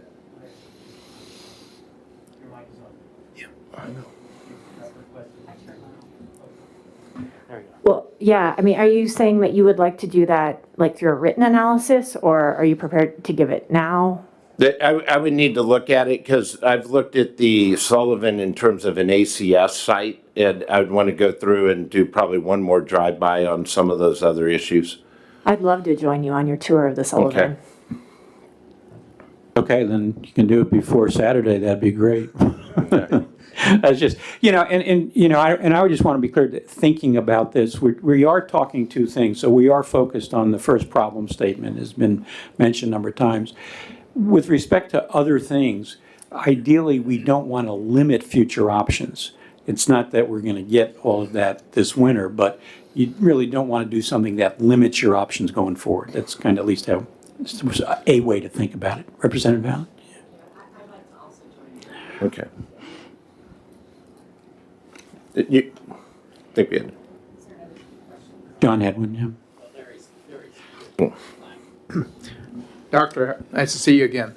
I was, since this forum is public, and you brought up in your opening remarks, I know you said, as you indicated, you've been engaged by about 300 different communities around the country, and I think it would be helpful, since it is public, if you could just very quickly, and I don't expect you to list all 300, but facilities like short-term, long-term, like we're looking at right here, if you could just identify some of those cities, because the public might want to go on Google and pluses or minuses or things that as a result of your action, that's a huge number, obviously, and I know you've been doing this a number of years, but I think that the first time that we met, you discussed a couple of communities that really stood out in your mind, and efficiencies of scale, and what if there is ideal sizing. There's been a lot of discussion about that. So if you could maybe just give us a little quick tour across the nation, if you would, so that the public can understand a little bit. And to your first question, I've been to probably, I have the list in my computer. I think I've been to like 1,400 places. I've worked in all 50 states in the United States. I've done a little bit of work in Mexico, and some online work or virtual work with Canada. So I've been to every large or medium-sized facility in America at the point in time when I was that community. If it was built, I've been there, so there's some small operations or some recently built operations that I've missed, but I've pretty much been everywhere. If you give me a city, I can probably tell you where I've been. In terms of good, in terms of of centers that we would, now what HUD would define as sort of a navigation-like center like you're talking about. There are several that are really working well around the country, and, you know, different sizes and such. And you want to right-size the facility. You want to right-size that for your community. You want to right-size it for your population. And you want to right-size it for your sustainable budget. So there's a lot that goes in right-sizing. And mostly sweet spots in the Los Angeles mayor's office, a gentleman in the office asked me they were looking at one point in time, did they want to build 100 facilities? That was a concept they were thinking about. Or do you build one large facility and spread them around? Or do you build some mega facilities? And the mega facility would not work for them. They just didn't, they were landlocked, so they couldn't pull that off. So that they really got quickly focused in the what's the right size between 300 and 700.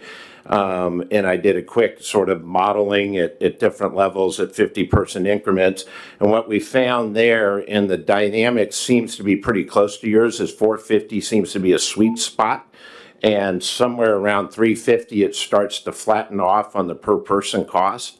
So the 450 is about the right, on the economic side, about the scalable point. In terms of good operational locations to look at, Father's Joe Village in San Diego, run by St. Vincent de Paul, is a very good operation. Star of Hope in Houston is an excellent operation. Alva Chapman down in Miami is excellent. They're interesting because they actually have two facilities. They're the only place who built one. Then they built a second one. So they're the only one who internally have all the learning curve of how they built it, what they would do differently. And so their second site, even though it may not be a desirable location, the actual internal ergonomics of their building is really, really good. I know since I found it, I wouldn't want to, mention Haven for Hope, but I think that's a good operation. I know some people have been to Haven for Hope, and so there's some good models out there. But in terms of the sizing, 450 is a pretty close to your sweet spot on a per person cost basis.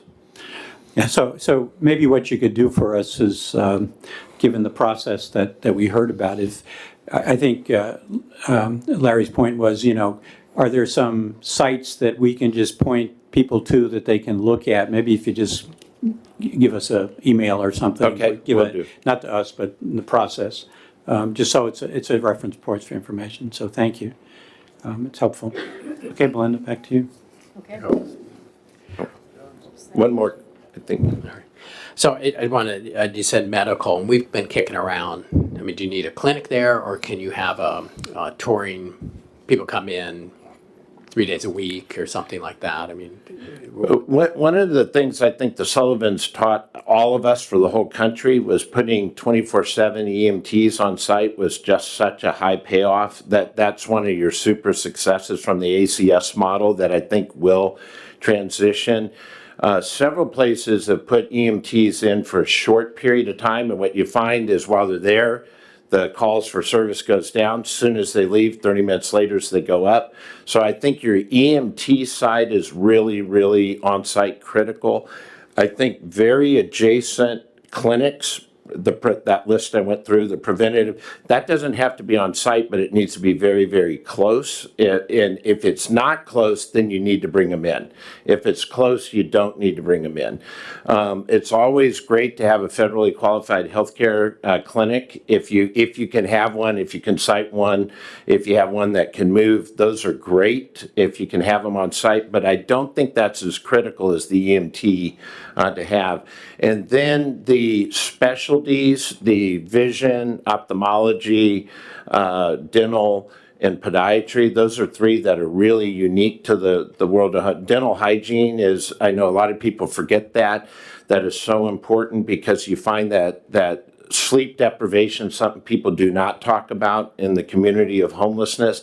And if you have a toothache, you are never going to get sleep. I know that sounds, a lot of people just forget that. The other is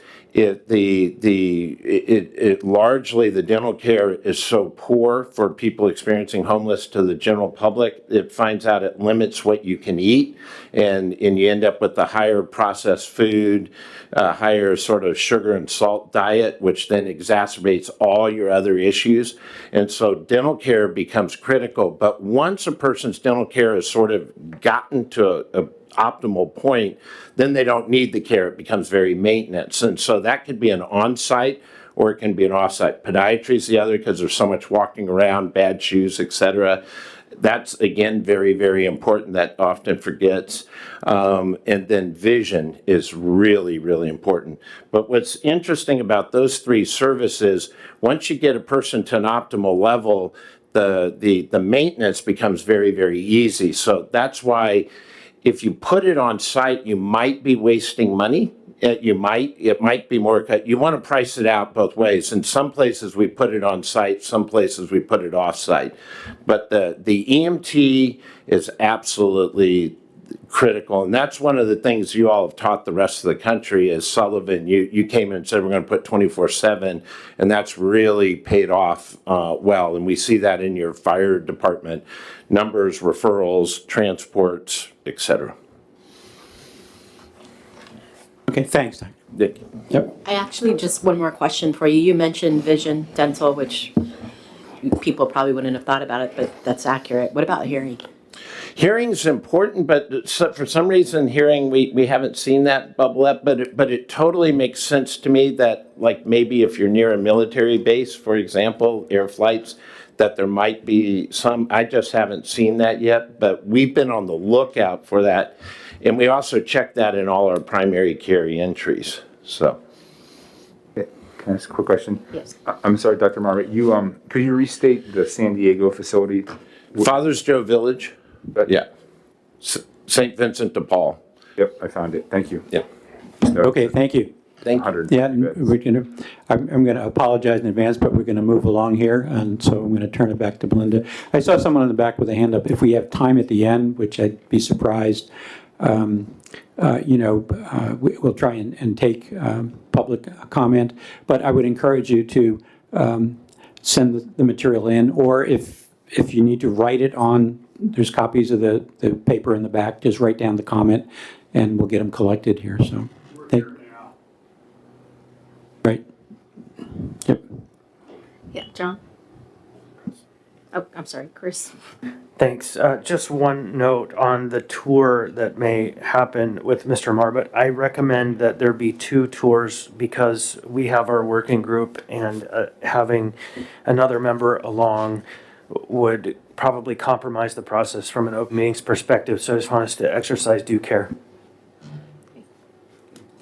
Thank you. I just want to double check with any assembly members that are tying in by phone to make sure you don't have any questions or comments before we move on.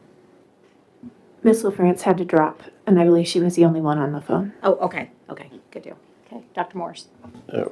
We also have an engineer project manager who has built quite a number of navigation centers.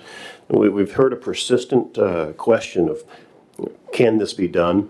How long does it take to do that? And if folks are still curious about that question, today would be a good day to ask it again from someone who can answer it. Okay, John. Chris, I'm sorry. Yeah, I don't think we can do it at this time, but I appreciate the fact you're here. Go ahead. Same. I think if we have an outside contracting firm that's here proposing something, that we should also have the local construction firm that would be doing the work on site. And so I think it's a topic for another day. Yeah, but we structured this, and just clearly we want to get through feedback on what we've gotten already and also the evaluation criteria. And we need to work through that, or we will, as a group, not be able to stay on schedule or even close to it.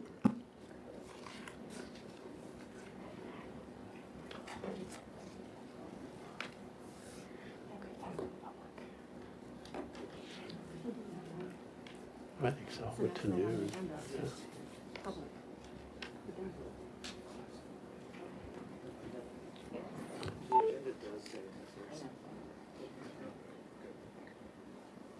Okay, I just want to open it back up for the assembly or the working group on any other questions for the location, the site selection criteria and the ranking criteria before we move to the next topic. Yeah, we do have some people here, I think, from Sprung. And since we're talking about go, no go, and we do have vacant properties on our list, if we could just get them to speak, is there a certain kind of site that kind of structure won't work on? And I think it's important because the Sprung structures have been key. And just since they're here and, take advantage. I object. Why is that though? Oh. I object because A, it's not part of the go, no go that we had determined at our previous conversations, and they don't have local construction experience. And unless we have the local people here to talk about local considerations, I feel like it's an inappropriate use of our time. And so it's great that they're here making a sales pitch, but I don't think that it's reasonable for us until we have whoever they're gonna work with locally that's gonna have shovels and actually excavate and build this structure. That's another conversation. Yeah, so I've got to, just as a facilitator, a little different perspective. It's not the right time. We're not that far down. And there are a couple of other questions, and I'll turn it back to Belinda, that we need to get a better handle on before we can do our job this weekend or whatever.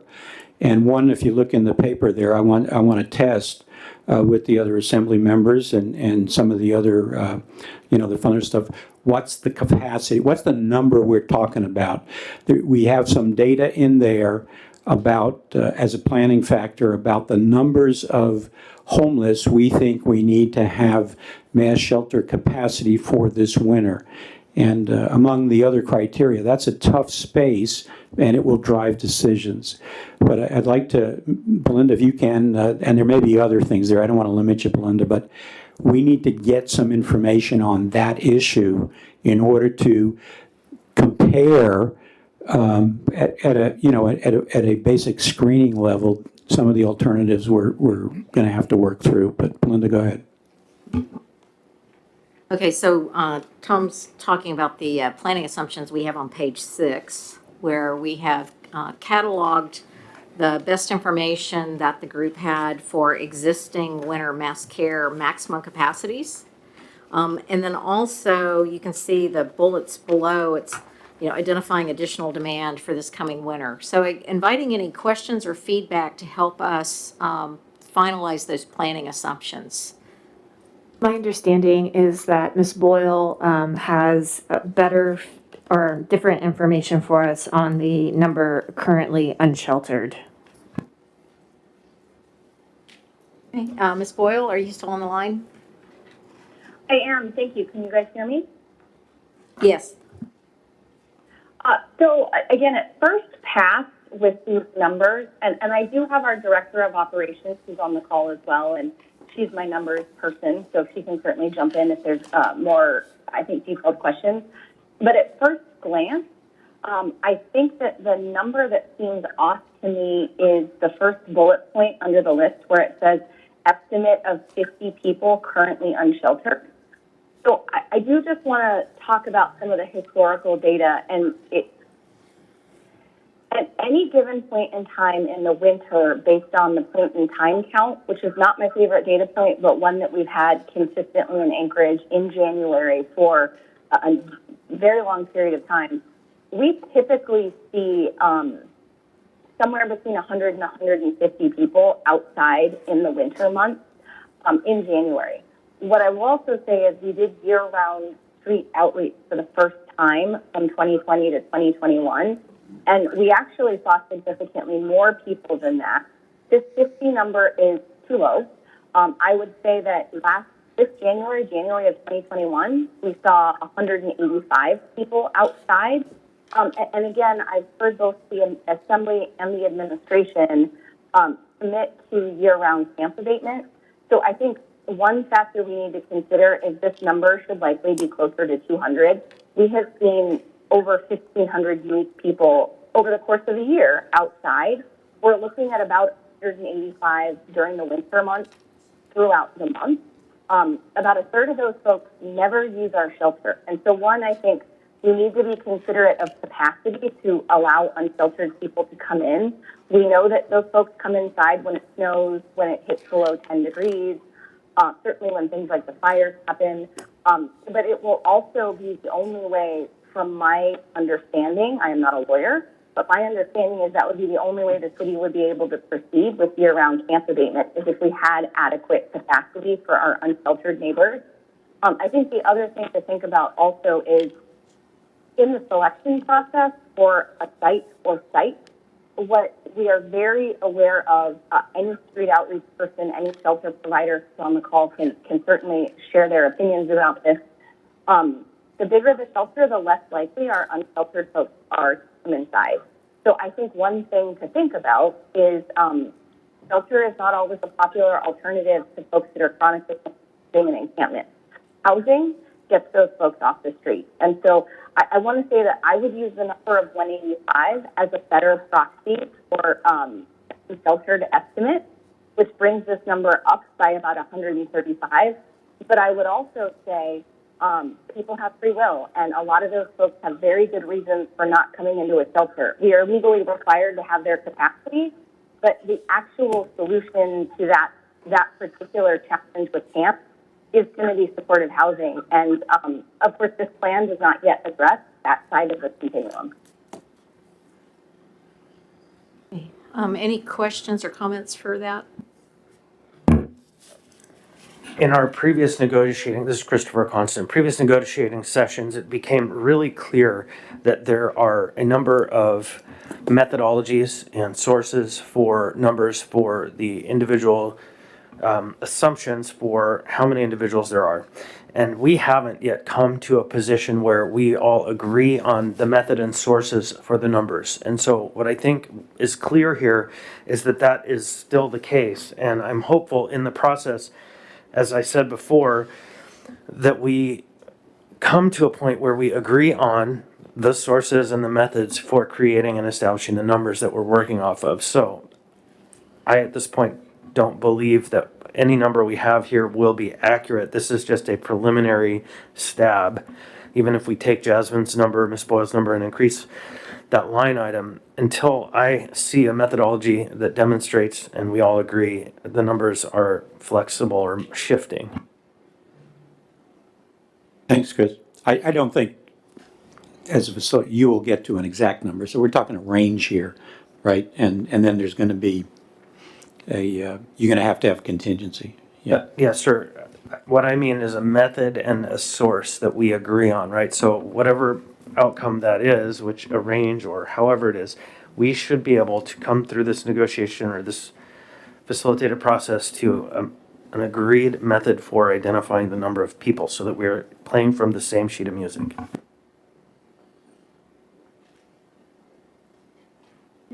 Are there any other individuals that you guys would like to hear from on the subject of planning assumptions? Forgive me, but I feel like I need to readdress one more time the timeline issue, which has come up repeatedly, both during our collaborative conversations and in the processes that led us to those collaborative conversations. As it's probably painfully obvious, politics is new to me. And it's been with some surprise I've encountered that when I lay a piece of paper proposing something on the table, folks say, well, that's just not right. That can't be done. And so we've gone to the trouble of bringing up the folks so you could hear it from somebody that's not me, whether or not it can be done. And if we're not going to hear from them, that's fine, but let's set aside arguing whether or not it can be done. To Mr. Constant's point about having the folks that swing the picks and axes here, well, we can't get them in here. If we got them in here, then that would create difficulty with ever being able to contract with them. So that's a self-defeating argument, unfortunately.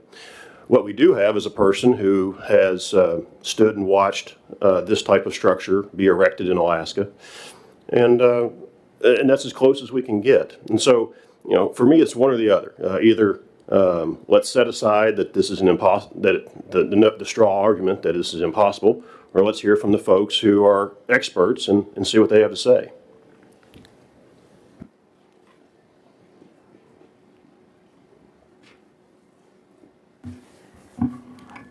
I'm really uncomfortable with that idea. I think, and we don't have counsel here, but I'm a little bit worried about Title VII procurement issues. If we hear from a particular business, will that business potentially be reached out to for sole source or an RFP on it? I don't like, quite frankly, the optics of asking a particular entity for a specific thing that the municipality may later try to go out and purchase. An RFI could go out to get this information and out into the public sphere, but we are bound by the Title VII procurement rules, and this makes me very nervous. Yeah. I just want to add one thing to that before we hand it back over. If the constraint lands on us that if we have the people who are going to swing the picks and the shovels because we may contract with them and they won't be able to bid, then the same exists for the makers of these tents. And so if the logic is good for the local firm, the logic is also good for the outside firm that flew up a crew. Ms. Allard, you had a question? Thank you. Dr. Morris, I appreciate your words, and we're supposed to be coming together as a body, and so I don't always agree, and I don't always agree on this side either, but there is compromise, and I would plead with my fellow assembly members, there's got to be a little bit of compromise. It's not all our way or no way, and the words that you're speaking, that you're uncomfortable, we've done sole sourcing before, and if it's economically feasible, then that's something we need to continue to look at. Yeah, where we've been as a group collectively is we haven't ruled anything in or out, and that goes also to sprung shelters and that kind of stuff. May be a very, very good solution, but we're just not to a point where we're going to say, these are the sites, what are you going to do there? What does that look like? What's the best alternative? What's the timeline? So I'm kind of in agreement with you. From a facilitator point of view, and I apologize that I think it's good you're listening to this discussion, but we're not suggesting that any particular solution, John, is in or out. And I'm not an expert on the local procurement rules. Most of my experience is at a federal level. But we need to work through a few more questions, and I want to make sure we get to them. We're going to go collect ourselves here and come back again Saturday. And we're going to have to move very quickly to even get close to a timeline, get the ROM estimates in on what the most feasible alternatives are. And that would certainly include a look at a variety of ways of doing something on a site. And, okay, Chris? Yeah, one last note. We walked through the process. We had our discussions about who we would like to see here and have at the table. And the people who were mentioned in our previous facilitations were folks from the coalition, folks from the funders group, and Marbut. So this is just a surprise, and I just don't think it's within the bounds of what we had previously negotiated. Otherwise, it would have shown up on the agenda. And so there are a number of mitigating factors that argue, let's have that talk, but let's have it at a time that is not today. Yeah, and we can figure a way to bring it in when we need it.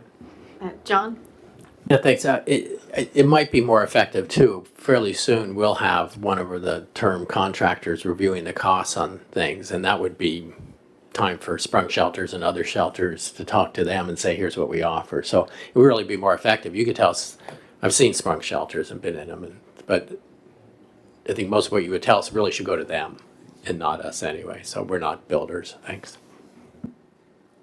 Okay, I want to come back to the capacity issue, and we had someone on the line earlier in the housing space, and I just wanted to see, is there a sense of the number of housing units, and I'm not talking the non-congregate hotel space, I'm talking actual housing, which is tight in this community anyway, but I just want to have a sense as what that number is currently in. Is there a plan in place or coming that would change that number over the next year or two here? So I think that question was for Mr. Sorbana, and it's around, I think you're asking around the housing surge and potential impact on numbers. Is that right, Tom? Yeah, if there is one, we're projecting future. We're going to move a number forward, and one of the components of that may be how many spaces might or might not there be in the housing, and probably my omission here, but we're looking at non-congregate, is that included in that 360 number, or how does that fit into the numbers we're talking about for capacity?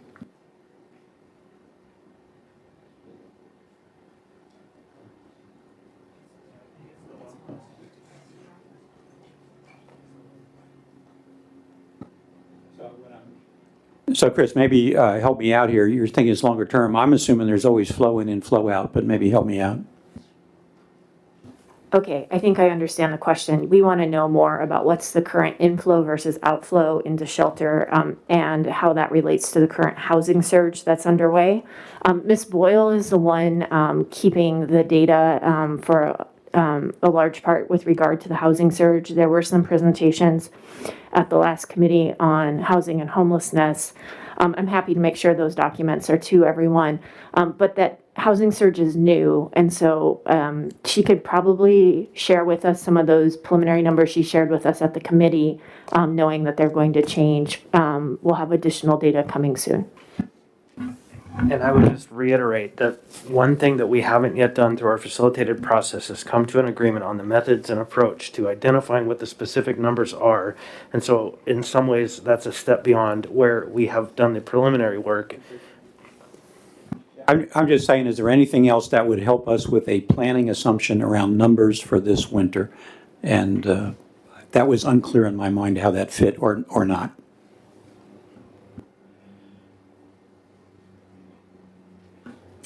Okay, I'm going to move just to the next page of the decision frame, which is around our ranking criteria. I think a lot of what we've been hearing have been things that also fit in the ranking criteria, but I just, so that there's no misunderstanding, if anybody on the assembly had any questions or comments about additional ranking criteria as we're looking at maybe 3 or 4 different alternatives, and we might use some criteria to determine which one is the best. And also, if you have some sense of priorities of the criteria that are here, or the potential weighting of those criteria, it would be helpful for us to hear from you. So anyone on the assembly have any comments or questions about that?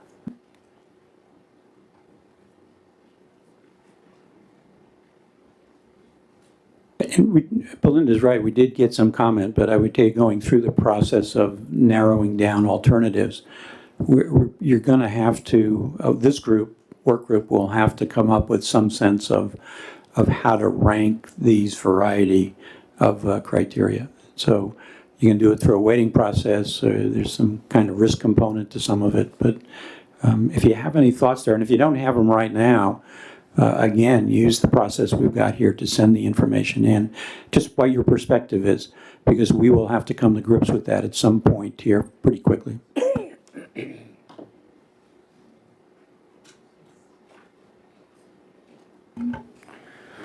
Thank you, and Pete Peterson here. And, you know, we just received a report, had some testimony from some doctors on Friday about how overwhelmed they are at our hospitals here and how short-staffed they are. So although it's a best-case scenario to try to have this located near a hospital or a medical facility, if they're already overwhelmed, I don't know if that is going to be feasible or help as much as we would hope. I think we are going to have to continue going forward with the EMT 24-hour, 24/7 situation. And since we've been told that actually has been effective and has been working well, then I guess that may be where we have to continue. Thank you. Yes. I have a pretty specific question here on the minimum 15,000 square foot.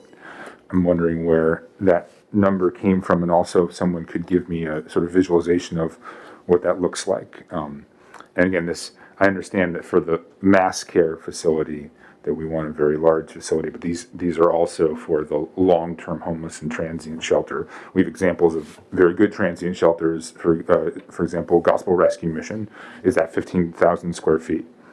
I don't know. You know, even Brother Francis is at 15,000 square feet. So can someone give me a sense of what buildings 15,000 square feet and where that number came from? Well, so you caught an area for something that I was supposed to have deleted from the draft. So Okay. thank you for catching an error. It is something we talked about this past week, and I think the numbers came from some more like best practices for larger facilities. It probably does come into play as we look at the design parameters, but I'm not sure that we have 15,000 square feet is a actual minimum. Thank you. And also, I would say, I mean, this is also a clear example, I think, of the differences between the immediate winter shelter issue and the long-term facility. Although we've also stated at the beginning of this, with that list of potential places, that even mass care could be divided into 2 or 3 facilities if needed. Thank you. Yeah, good point. I think we're going to have, some of this stuff does come to capacity. We talked about ingress, egress, registering people, EMT type support, how much medical support you can get in. So that's something we'll have to wrestle a bit with, but thanks for that. I don't think we settled on a specific square footage. Any other questions or feedback on the ranking criteria from Assembly? Okay. Does the group want to invite any feedback from anyone else on that question? Just the public. Okay. Yeah. So I want to make sure we get through the agenda, and then we're going to open up to the public kind of in general. So. Okay. So hearing no other specific comments on the questions that we requested, I'll turn to the group. We have a little bit of time left to invite some feedback from the members of the public that are here. Do you guys have any specific questions you want to ask that the public respond to, or do you want me to open it up just for general feedback? 3 minutes? 3 minutes each? Okay. Do you have any specific questions that you want to ask of the members of the public that are here? Okay, so I see 2 people with hands raised. We would invite you to come to the table, turn the microphone on, and please limit your comments to 3 minutes. The gentleman in the back, I think, has indicated a couple of times that he'd like to speak. Yes, Ms. Allard? So my question is, and I'm sorry, before the public, I should have spoke up sooner, but we had discussed a little bit about how we want to make sure that people locally were giving us advice and their professional opinions because it's local. And we had also discussed about people from outside our community giving us advice. And my question would be, I think both perspectives, and I just want to make sure that we have perhaps an even outside opinion versus inside. And I say that because sometimes people looking outside in see things that we don't. And I just want to make sure that's conveyed, that even though I kind of want it more even than lopsided. So I wanted to give that to you so that maybe we can address that in the future. Okay. Thank you. Any discussion of that for anyone else before we move on? Yeah, if I might, we've had the Anchorage Coalition, we have Dr. Marbett here, and the perspective I was making on the construction wasn't relative to whether they were local or outside, because they have special knowledge about the big picture questions about is it feasible. It's about the specific questions about construction in Alaska. And so to me, that's the part that I'm most concerned about with any construction project. But I think Mr. Weddleton hit it on the head when he suggested their best interface will likely be with the term contractor who does construction analysis if we approve that funding request coming up on Friday. So you're right, we should have perspectives from outside and inside, and we should hear from them on what they're expert at. Yeah, I just had a question. This is and maybe it's for the clerk, but this is being recorded. I'm assuming it's available or will become available online. So we can make it available. We're not trying to limit any, the more input we get, the better off we're going to be. I agree with you on that. And just for the record, it'll be made available on the Housing and Homeless Committee page. It's not currently under an item of special interest. It's under kind of a meeting notice for this meeting. But that's where the records from this meeting will go. Thank you, sir. Belinda? Okay, could you please press the button at the bottom? There you go. Could you introduce yourself and then again give us your comments? Try to limit it to about 3 minutes. Thank you so much. My name is Hugh Wade. First of all, thank you very, very much for your service. It's very important. 3 quick points. two on process and one specifically. On the process, Mr. Marbut brought up basically the issue of, well, this is homelessness, but it's also COVID. That's very important. And I feel like in terms of scope, the short term and the long term, it's almost too much. The short term, you got to remove the uncertainty. To me, it's obvious they're going to be in the Sullivan Arena, and they need to, if you're going to focus on the long term, you got to address the short term now, which I think I get the sense of urgency from you guys. But I would say that when I looked at my phone, we've been talking about this since June, and time is of the essence. So either get on declaring the Sullivan Arena as the place for the rest of the winter, or stop talking about the long term and figure out the short term. Number two, in terms of process and maximizing our chances for success, I'm super pleased that Mayor Bronson has got 3 really capable people with a lot of experience and varied, but ultimately the decision makers are the assembly and the executive branch of our municipality, and the one vote that counts the most on an individual basis is the mayor's vote, and he's not here, and he really should be here. And I encourage him, and we really look forward to his leadership, which involves hands-on at the table now. It ties into the time is of the essence. Third point, last point is, this is less important and more specific, is the Best Western Golden Line at 1000 East 36. It hits all the boxes. It's municipality owned. On the list of possibles, you've got the Vico building at number 10. I know it was just by numerical and alphabetical order, so it didn't really mean much, but if that one's on the table and the Spenard Rec's on the table, the Best Western Golden Lion should be on the table because we own it now. That's all I have. Thank you. Thank you very much. It's good. So, any questions?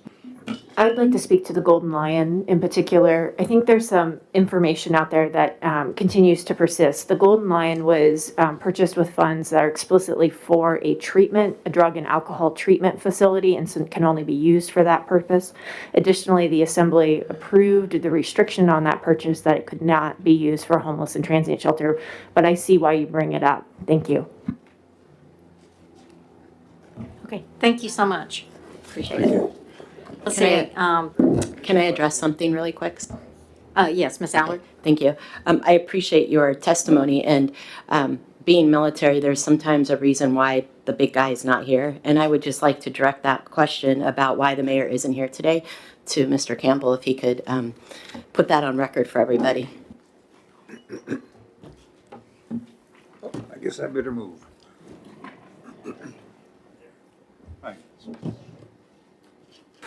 Thank you, Ms. Howells, for asking the question. Craig Campbell from the administration. The mayor this morning is over at J-Bear with the commander talking about some very important military issues.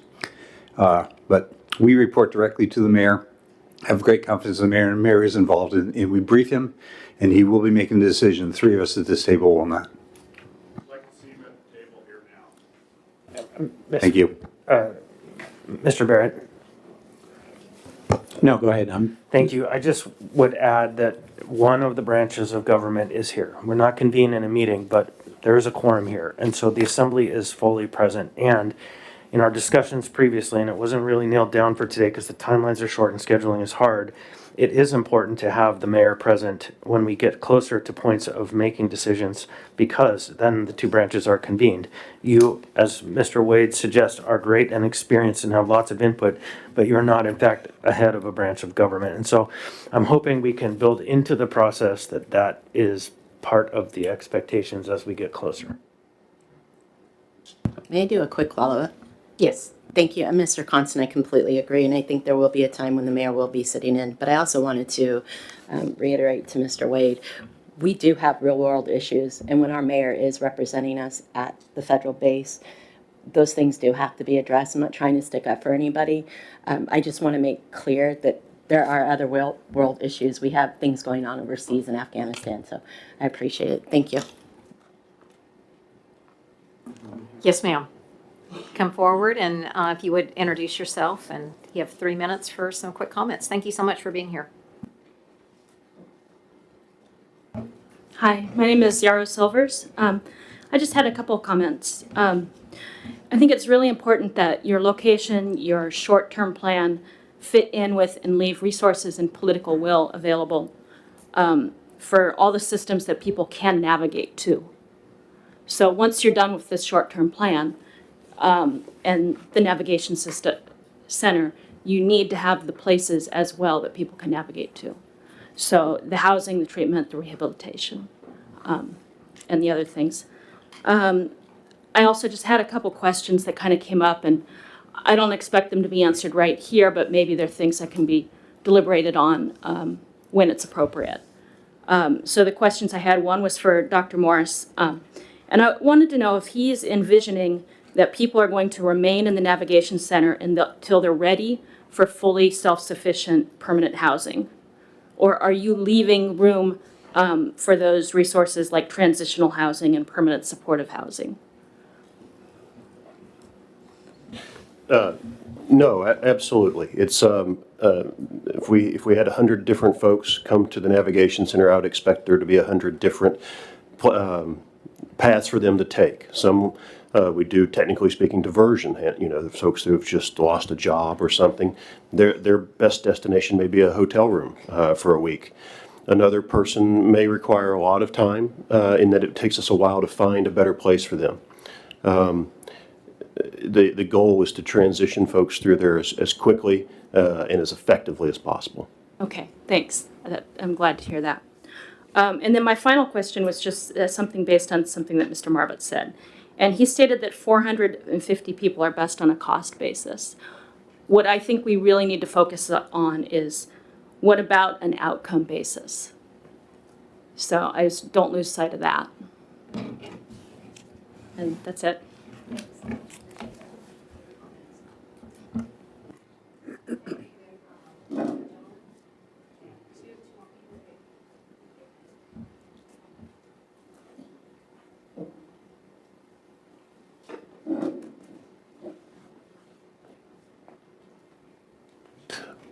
Roger Branson. I'm a longtime mental health advocate here in Anchorage, and in a prior life, which lasted 40 years, I was involved in the construction industry, and I'm just wondering if at this stage of the process we could take a look at maybe engaging some of the folks that will be served by a shelter in the construction of that shelter, and if in the RFP process, there could be a minor weight lean towards that as to how much the individuals are engaged in the construction, and you know, if we can throw a couple extra dollars and help people actually not need the services they build for themselves, I think that would be good. Thank you very much. Thank you. Thank you, sir. Yes, sir.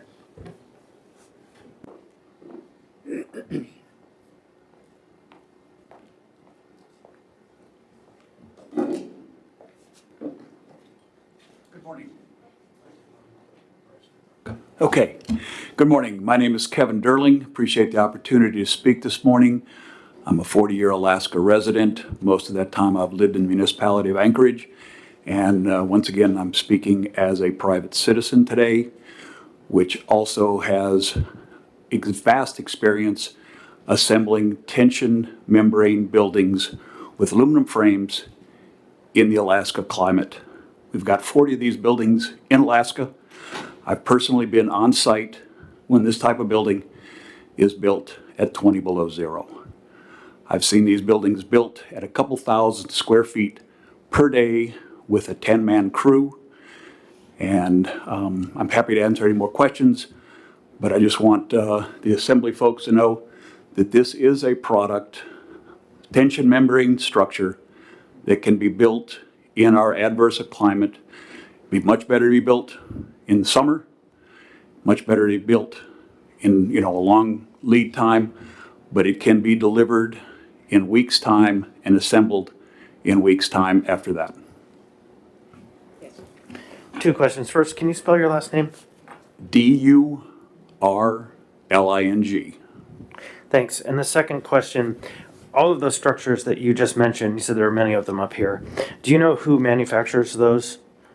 The ones that I'm specifically familiar with is manufactured by Sprung Structures. Mm-hmm. Do you know if other companies are able to do that up here, that they're local manufacturing? There is no local manufacturing of this type of structure at all. There are companies that represent firms that manufacture these structures in other parts of the country and globally from non-supported U.S. locations, but there are no structures of this type built in Alaska. Do you have the names of those companies that work locally? Just a couple of them? That represent companies that manufacture outside. Yeah. I believe one of them is Arctic Structures. And there's another one that changes its names. I'm not going to give any incorrect information. Okay, that's fine. We at least have one. And maybe if you get a chance and you know them, send us an email. Thank you very much. Thank you. Thank you. I'm over here. So I have actually spoken to somebody about a week ago about Sprung, right? Sprung, S-P-R-U-N-G. You might know a Leo Delarme? Maybe not? I don't know Leo, no. Okay, so he had spoken to me about the structures and who can contract and the things that happen, and I did forward that to the administration. So I believe they're researching it to find out if it would be suitable or not. But they have the information, just so you all know. So thank you for coming today. Absolutely. Yeah, Thank we'll you. continue. Thank you. Mr. Dunbar? Thank you. So first, are there any of these structures that you are aware of in Anchorage that some of us could go look at? Yes, the municipality of Anchorage owns a structure at the Solid Waste Services on Highland Road that was built last summer as a replacement for a damaged maintenance facility from the earthquake. And we've worked through all the permitting process as far as snow loads, capacity, installation, location with the municipal code folks on that building. So, actually, can I ask a follow-up to that? So, my understanding was that was going to be a temporary structure, and they were going to build a more permanent facility. I could be mistaken, and I'll follow up with Solid Waste Services on that. When I spoke with Dr. Marbit, all the transition centers that he had set up were permanent, I believe, permanent hard-walled facilities. And so I guess my question is, when you are giving this testimony, is it just for the very short term, get us through the winter, or are these long-term facilities? You are correct. The municipal building was put up under the design of short-term till a hard structure was put up. The Sprung product is a permanent engineered structure that can be relocated or taken out of service if it's no longer needed. It has an estimated operational life of 50 years, and I can speak to a specific building that I'm familiar with that was installed in 1983 on the shores of the Beaufort Sea on the North Slope, and it is still being operated on the North Slope today. Just a quick question follow-up. You just said that we worked through permitting. So what's your association with this process? I shouldn't say we. We're just on the outside. The actual contractor, I believe it was Kuchar is the name of the preferred contractor. Municipality had worked through this process through the permitting group. So when you said we, what did you mean? I was there. I watched them do it. So I guess a more pointed question, do you have a financial relationship with the parties that are involved with putting up a sprung structure? With putting up a sprung structure? No. These membrane, temporary, or whatever you want to call them, the term used. Do you have a financial... I'm here as a private citizen today. So Once again, I'm trying to follow your direction as far as not putting any kind of influence or anything appropriate for contracting. Okay, So so. I'm speaking as a private citizen with Thank you. experience. I think that clarifies what I need to know. Thank you very much. Yeah, yeah. And I would add, just there are, as far as this question, there are a lot of sprung shelters in the oil and gas industry, and short-term, long-term is a relative term. But, Representative? Thank you. This is Pete Peterson, and if we were to build a structure like this, it could be built during the winter time you mentioned, but wouldn't we need to get a sewer and water underground? It'd be before we got into the wintertime heavy frost? That's out of my scope of any knowledge. I'm speaking to the ability for the building to be constructed in adverse weather conditions.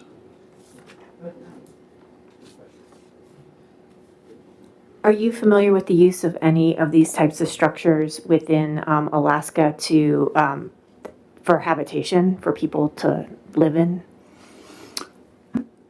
I'm not aware of any that have specific habitation.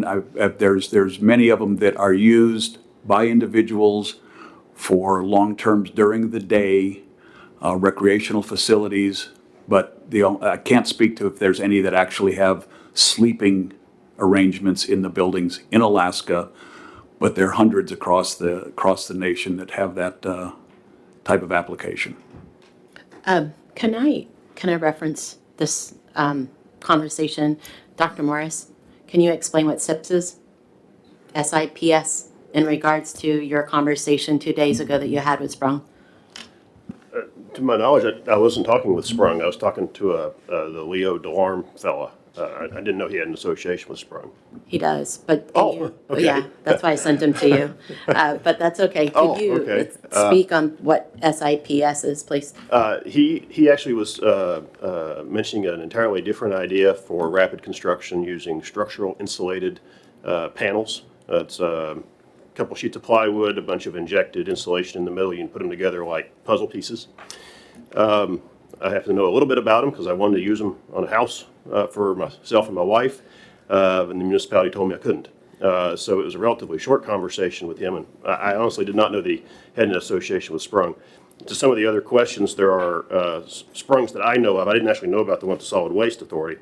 There's one here at J-Bear that's been there for a few years, and there's also one housing troops up at the Stryker base up near Fairbanks.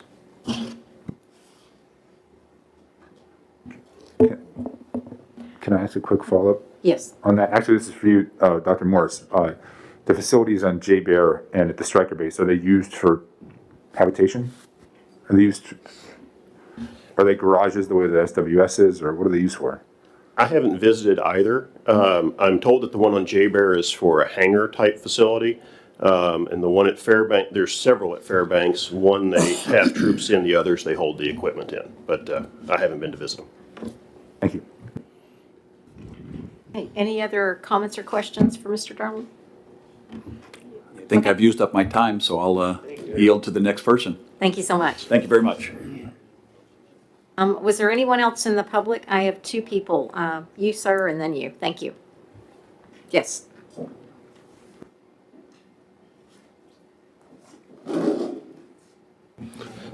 My name is Dan Maher, and I've lived in Mountain View for about 22 years now.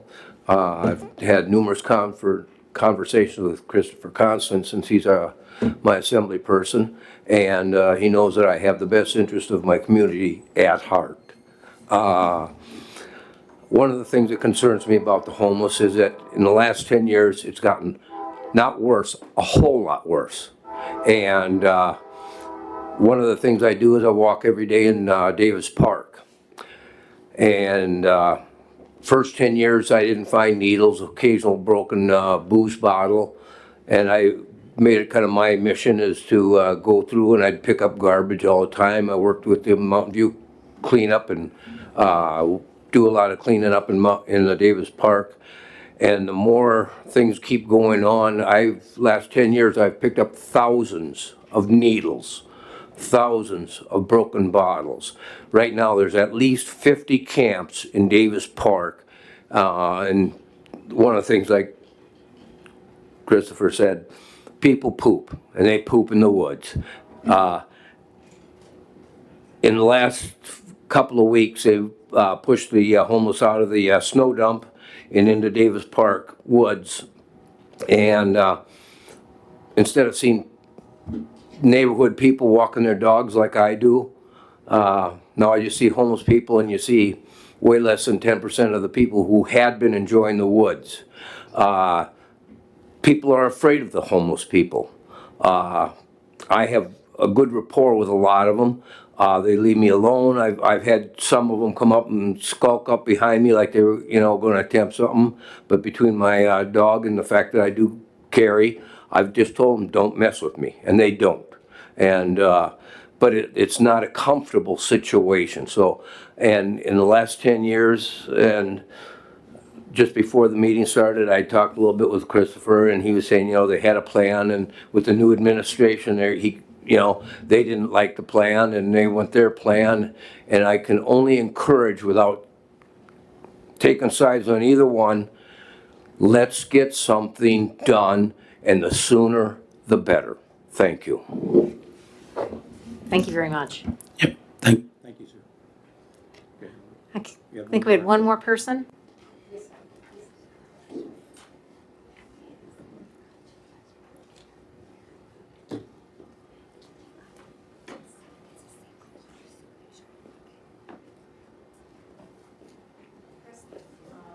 There, I see it now. Thank you. Good. Hi, my name is Paul Stang. I'm president of the University Area Community Council. And I'd like to just say that I'm glad to see this group working on this issue.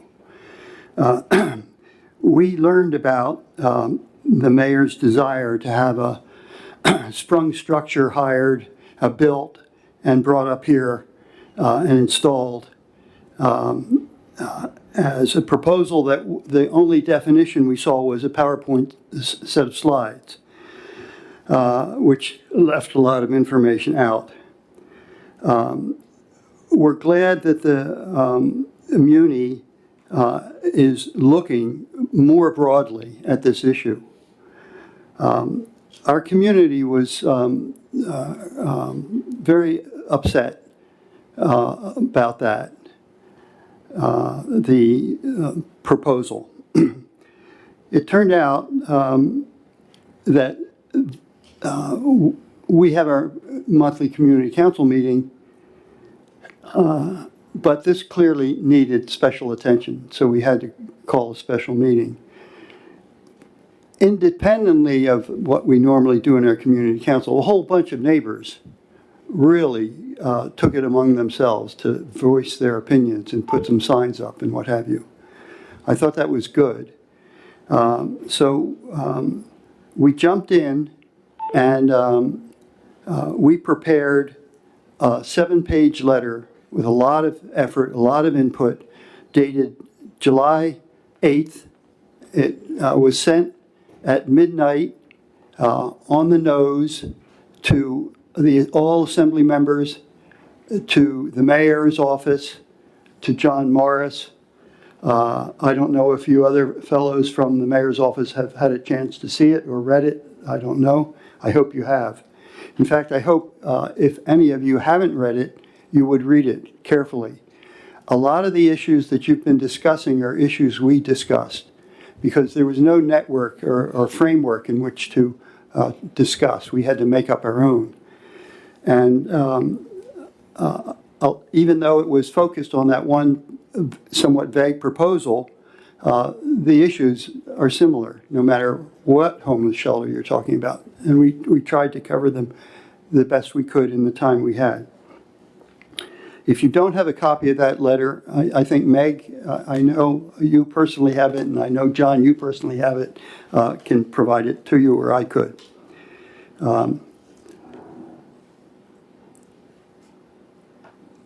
The only other thing I'd like to add, other than the concern of our community, is that I know Sullivan Arena very well. I lived right near there, very near there, years back. And we used to walk in the woods near the Sullivan Arena. I don't know if you've been on the pedestrian path next to the Sullivan Arena, but what used to be beautiful woods is now essentially clear-cut. Now, why is it clear-cut? It's clear-cut because all the tents that got set up next to the Sullivan Arena, where do you go during the day? You go out in the woods.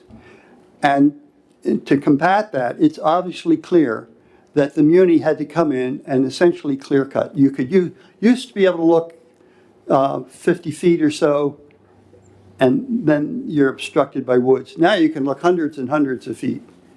So the key point made early on was, what do the neighbors think? How do the neighbors, are they affected? How supportive or non-supportive are neighbors? Let's keep that as part of the equation. It's an important part of the equation. This is our Anchorage. And the idea that one neighborhood gets all the facilities, or the major facility, to the detriment of that neighbor and everybody else off the hook. At earlier meetings, I heard members of other community councils saying, yeah, put it there, just don't put it in our area. We didn't take that attitude. We said, what's the matter here? What's the problem? How can it be solved? That's in essence what I like to say. Thank you. Mr. Stang, I was interviewed by a reporter 2 days ago on the 10-year anniversary of the Carlock Manor program, which is a Housing First program that's proved very successful. And she asked a lot of questions about, what's changed, what was your experience? And one of the comments that I made to her in relationship to the heartfelt messaging I've heard coming from the area around Tudor and Elm, or all of the communities who live there, was that there is a difference in the rhetoric. And the difference in the rhetoric that I have heard from last summer, which was an absolute abhorrence to me, is that your neighbors have continued to speak with humanity and with soul, and you haven't come across as monsters, in my opinion, who are kind of dehumanizing people and demanding that they be forced into a fenced area far away from town. Instead, your message has come across loud and clear, one of compassion and also one of attempting to try to make sure that harm is not done in the process of doing some good. And so I just want to thank you and your neighbors for maintaining a level of rhetoric that maintains your dignity and the dignity of our community.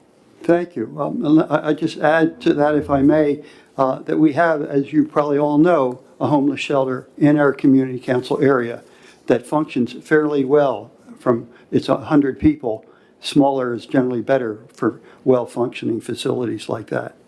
And just one last thing that I forgot to mention, terminology.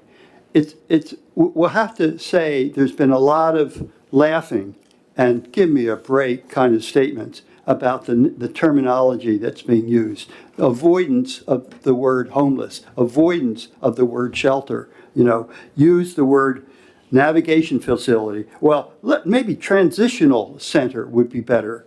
And we got to get to some common terms, stick with it, and quit flipping changes. Every new piece of paper we see that comes out has a different name on it.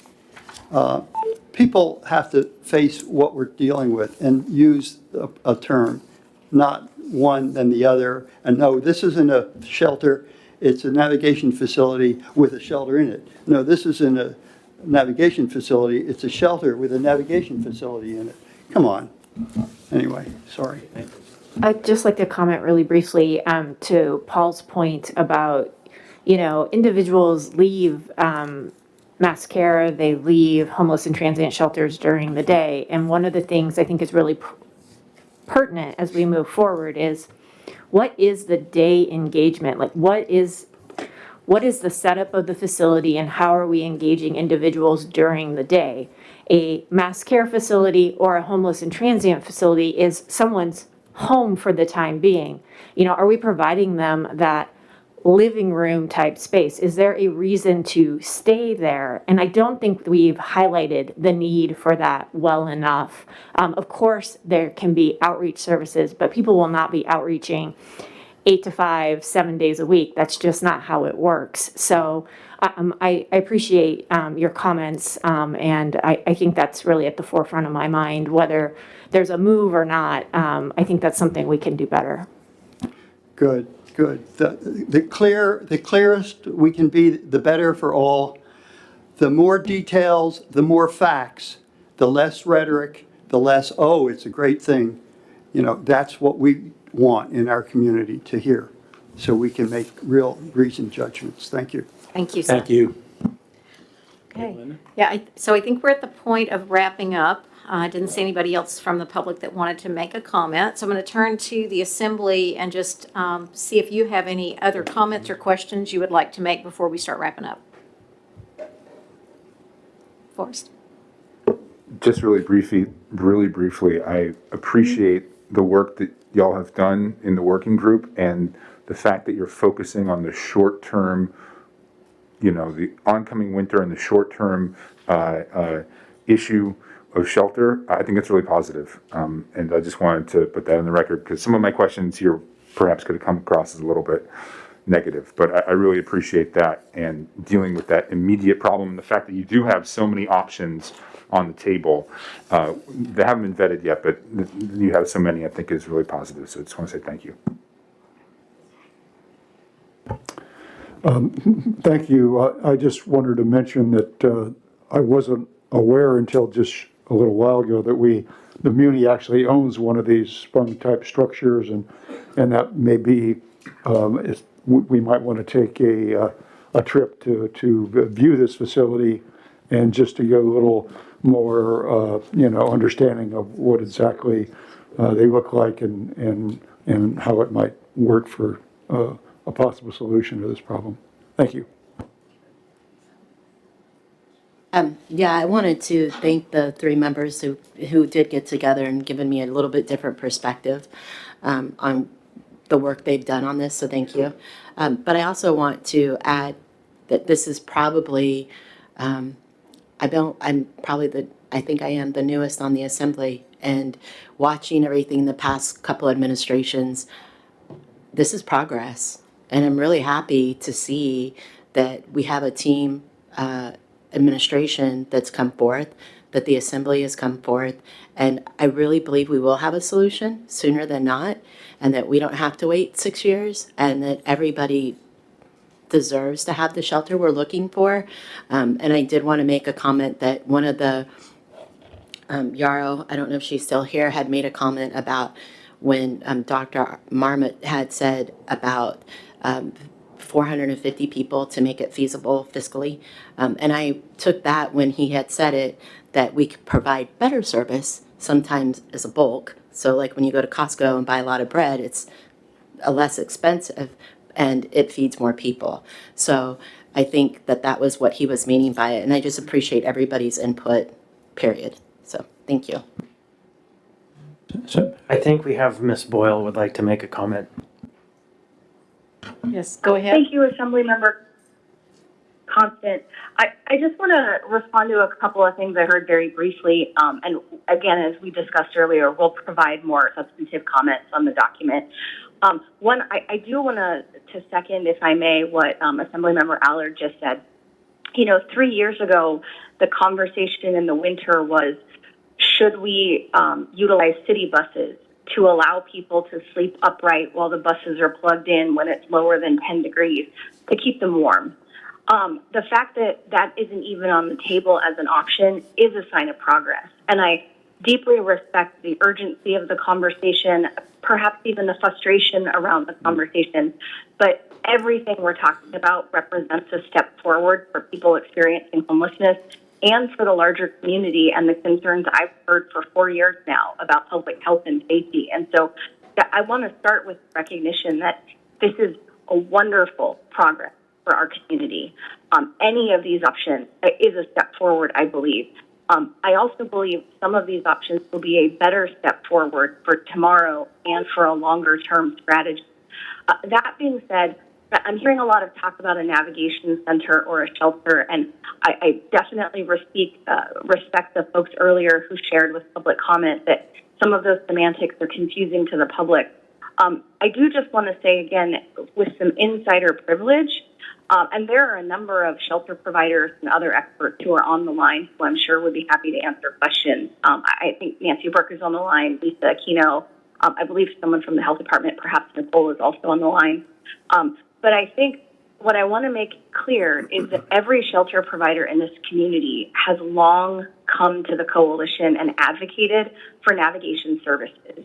And I think we can call it a lot of different things, but I do agree with the notion that if we only provide 3 hots and a cot, so to speak, for people experiencing homelessness, we stack people up in shelter. And I think we could turn to a local example in Juneau and certainly invite the folks that do this work in Juneau to share how that's exactly what has happened in our state capital. We invested everything in shelter. We didn't give people the housing opportunities to get out of the shelter, and now we need more shelter again and again and again. And that is not, I think, the ideal solution. So I would recommend that as we discuss things like navigation services, but in the longer term, it's not just about the one location or the few locations we're talking about. We need to create that in all of our adult shelters to really get a handle on this. Again, I think that's part 2 of the conversation. The other thing is I'm hearing a lot of confusion about the data, and I just want to offer some thoughts to the administration and the assembly that may help to reduce some of that, what I perceive as some noise. Our community across the aisle, across government partners, private partners, certainly our provider partners, has spent the last 3 years building a responsive citywide data system. We are now at a place where over 95% of our providers are entering data into one source of truth. Now, there's a couple of different ways you can pull information out of the system for sure, but the reality of today is the system data matches matches mass care data, matches outreach data, matches our annual point in time count. And again, that's internal speak, and I appreciate that not everyone gets to spend all day with that. But I think the question is not, do we have the data? Because we do, and there's many experts that can give you access to that. I think the bigger policy question is, what do we do with that data? And I just want to end with something that Tom said at the beginning of this process today, which is, I think the wisest, perhaps in my words, business strategy to employ when we talk about the data and the numbers question is, again, starting with historical usage and then factoring in our risk tolerance. And what I mean by that is I would hate to see Anchorage build a shelter assuming that all unsheltered individuals are going to come inside, and then that capacity isn't utilized. That is something none of us want to see. And so there's a human element in here, a human free will element that we need to factor in. And again, I think what would be very wise for us, and I ask for consideration with the Assembly and the administration, is thinking about what do we know will be utilized with very little risk and having a contingency plan. And again, I hope I'm mirroring accurately what Tom said at the beginning of our call today, but really thinking about we need a trigger point. And historically, that's been 10 degrees. I would suspect that with the focus on camp abatement and the focus on really getting folks off the street, that maybe it's not a temperature trigger, but that there is a way to say, this is how much we think we need and that will be utilized. And this is how much we need to have a backup plan for in case something unexpected happens this winter. And I'll use the eviction moratorium as an example. When that ends, there could be new homelessness.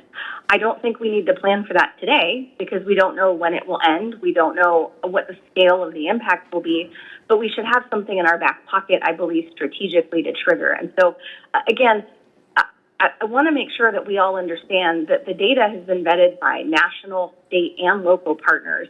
We have the best available data that we've ever had. That doesn't mean that it gives us an easy answer, and I want to separate policy decisions about the data from truth of numbers that are available to the public in any level of detail that anyone's interested in. And I certainly welcome questions, but I suspect that that's an earful anyway. Thank you so much. Okay. Are there any other comments from the work team?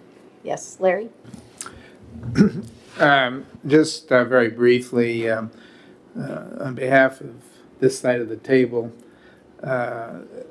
it's been a really welcome experience to dealing with the assembly members. And I think, Tom, you've articulated that pretty well.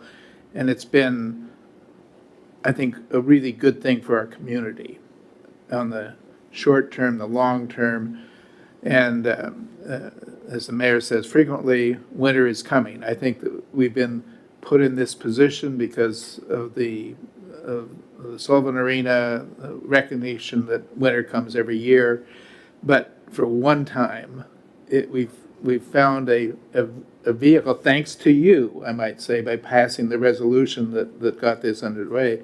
And hopefully we can find support with the rest of your colleagues for the immediate next steps that I hope that we get agreed to, so that we can take that very quickly, that next step to that I think is essential to us moving forward. But so from our side, we appreciate it very much. We think we've made good progress. I've never spent 20 hours with an assembly member before that I could really say that with, and I know that I'm facing another 7 hours on Saturday, and Lord only knows how much more time, but I think it's really good for the community. I think it's positive, it's a direction forward, working together, and we're very appreciative of that. Okay. Thanks, Larry. Yeah, Chris. I share that sentiment that there are some tense moments, but that's to be expected when you have differences of opinion. You're trying to hammer them out. And I want to speak of short-term needs for the process. Now, you will be receiving a draft item that will be added to the agenda for the meeting on Friday, requesting authorization for $200,000 for independent cost analysis. And so the scope will be agreed upon between the groups. And that analysis, that independent analysis, will help to ensure that any of the proposals that move forward have a basis in Alaska construction reality. And so stand by for that conversation for Friday. The request is coming soon. Okay. Are there any other comments from the working team before we close up? Yeah, anything you want to add? No, I just want to thank everybody today. I think we got some really great feedback. It has been a very fast-paced, but I hope successful process. And so, John, you have a comment? You could finish, but I think if you could stack the chairs on your way out, folks. I want to thank, like everybody here, thank you for your participation. And I would say, Belinda and I in the middle of this, like Chris just said, the conversations have been candid, sometimes challenging, but everybody in this group has shown a very demonstrable will to work through them and come up with the best ideas we can and the best solutions for the community. And from my view and from Belinda's, it's very encouraging. I do believe we'll get to solutions that are workable. You know, the expression in the military, Jamie mentioned, you know, the easy day was yesterday, right? There is no easy day. But if we put our head down and work through this, I think we'll all end up with things that better the community as a whole. And I say that as an Anchorage resident too. So thank you all. And we're going to push on, as Larry said, our next meeting's Saturday, and we'll work as hard and as responsibly fast at it as we can. Thank you.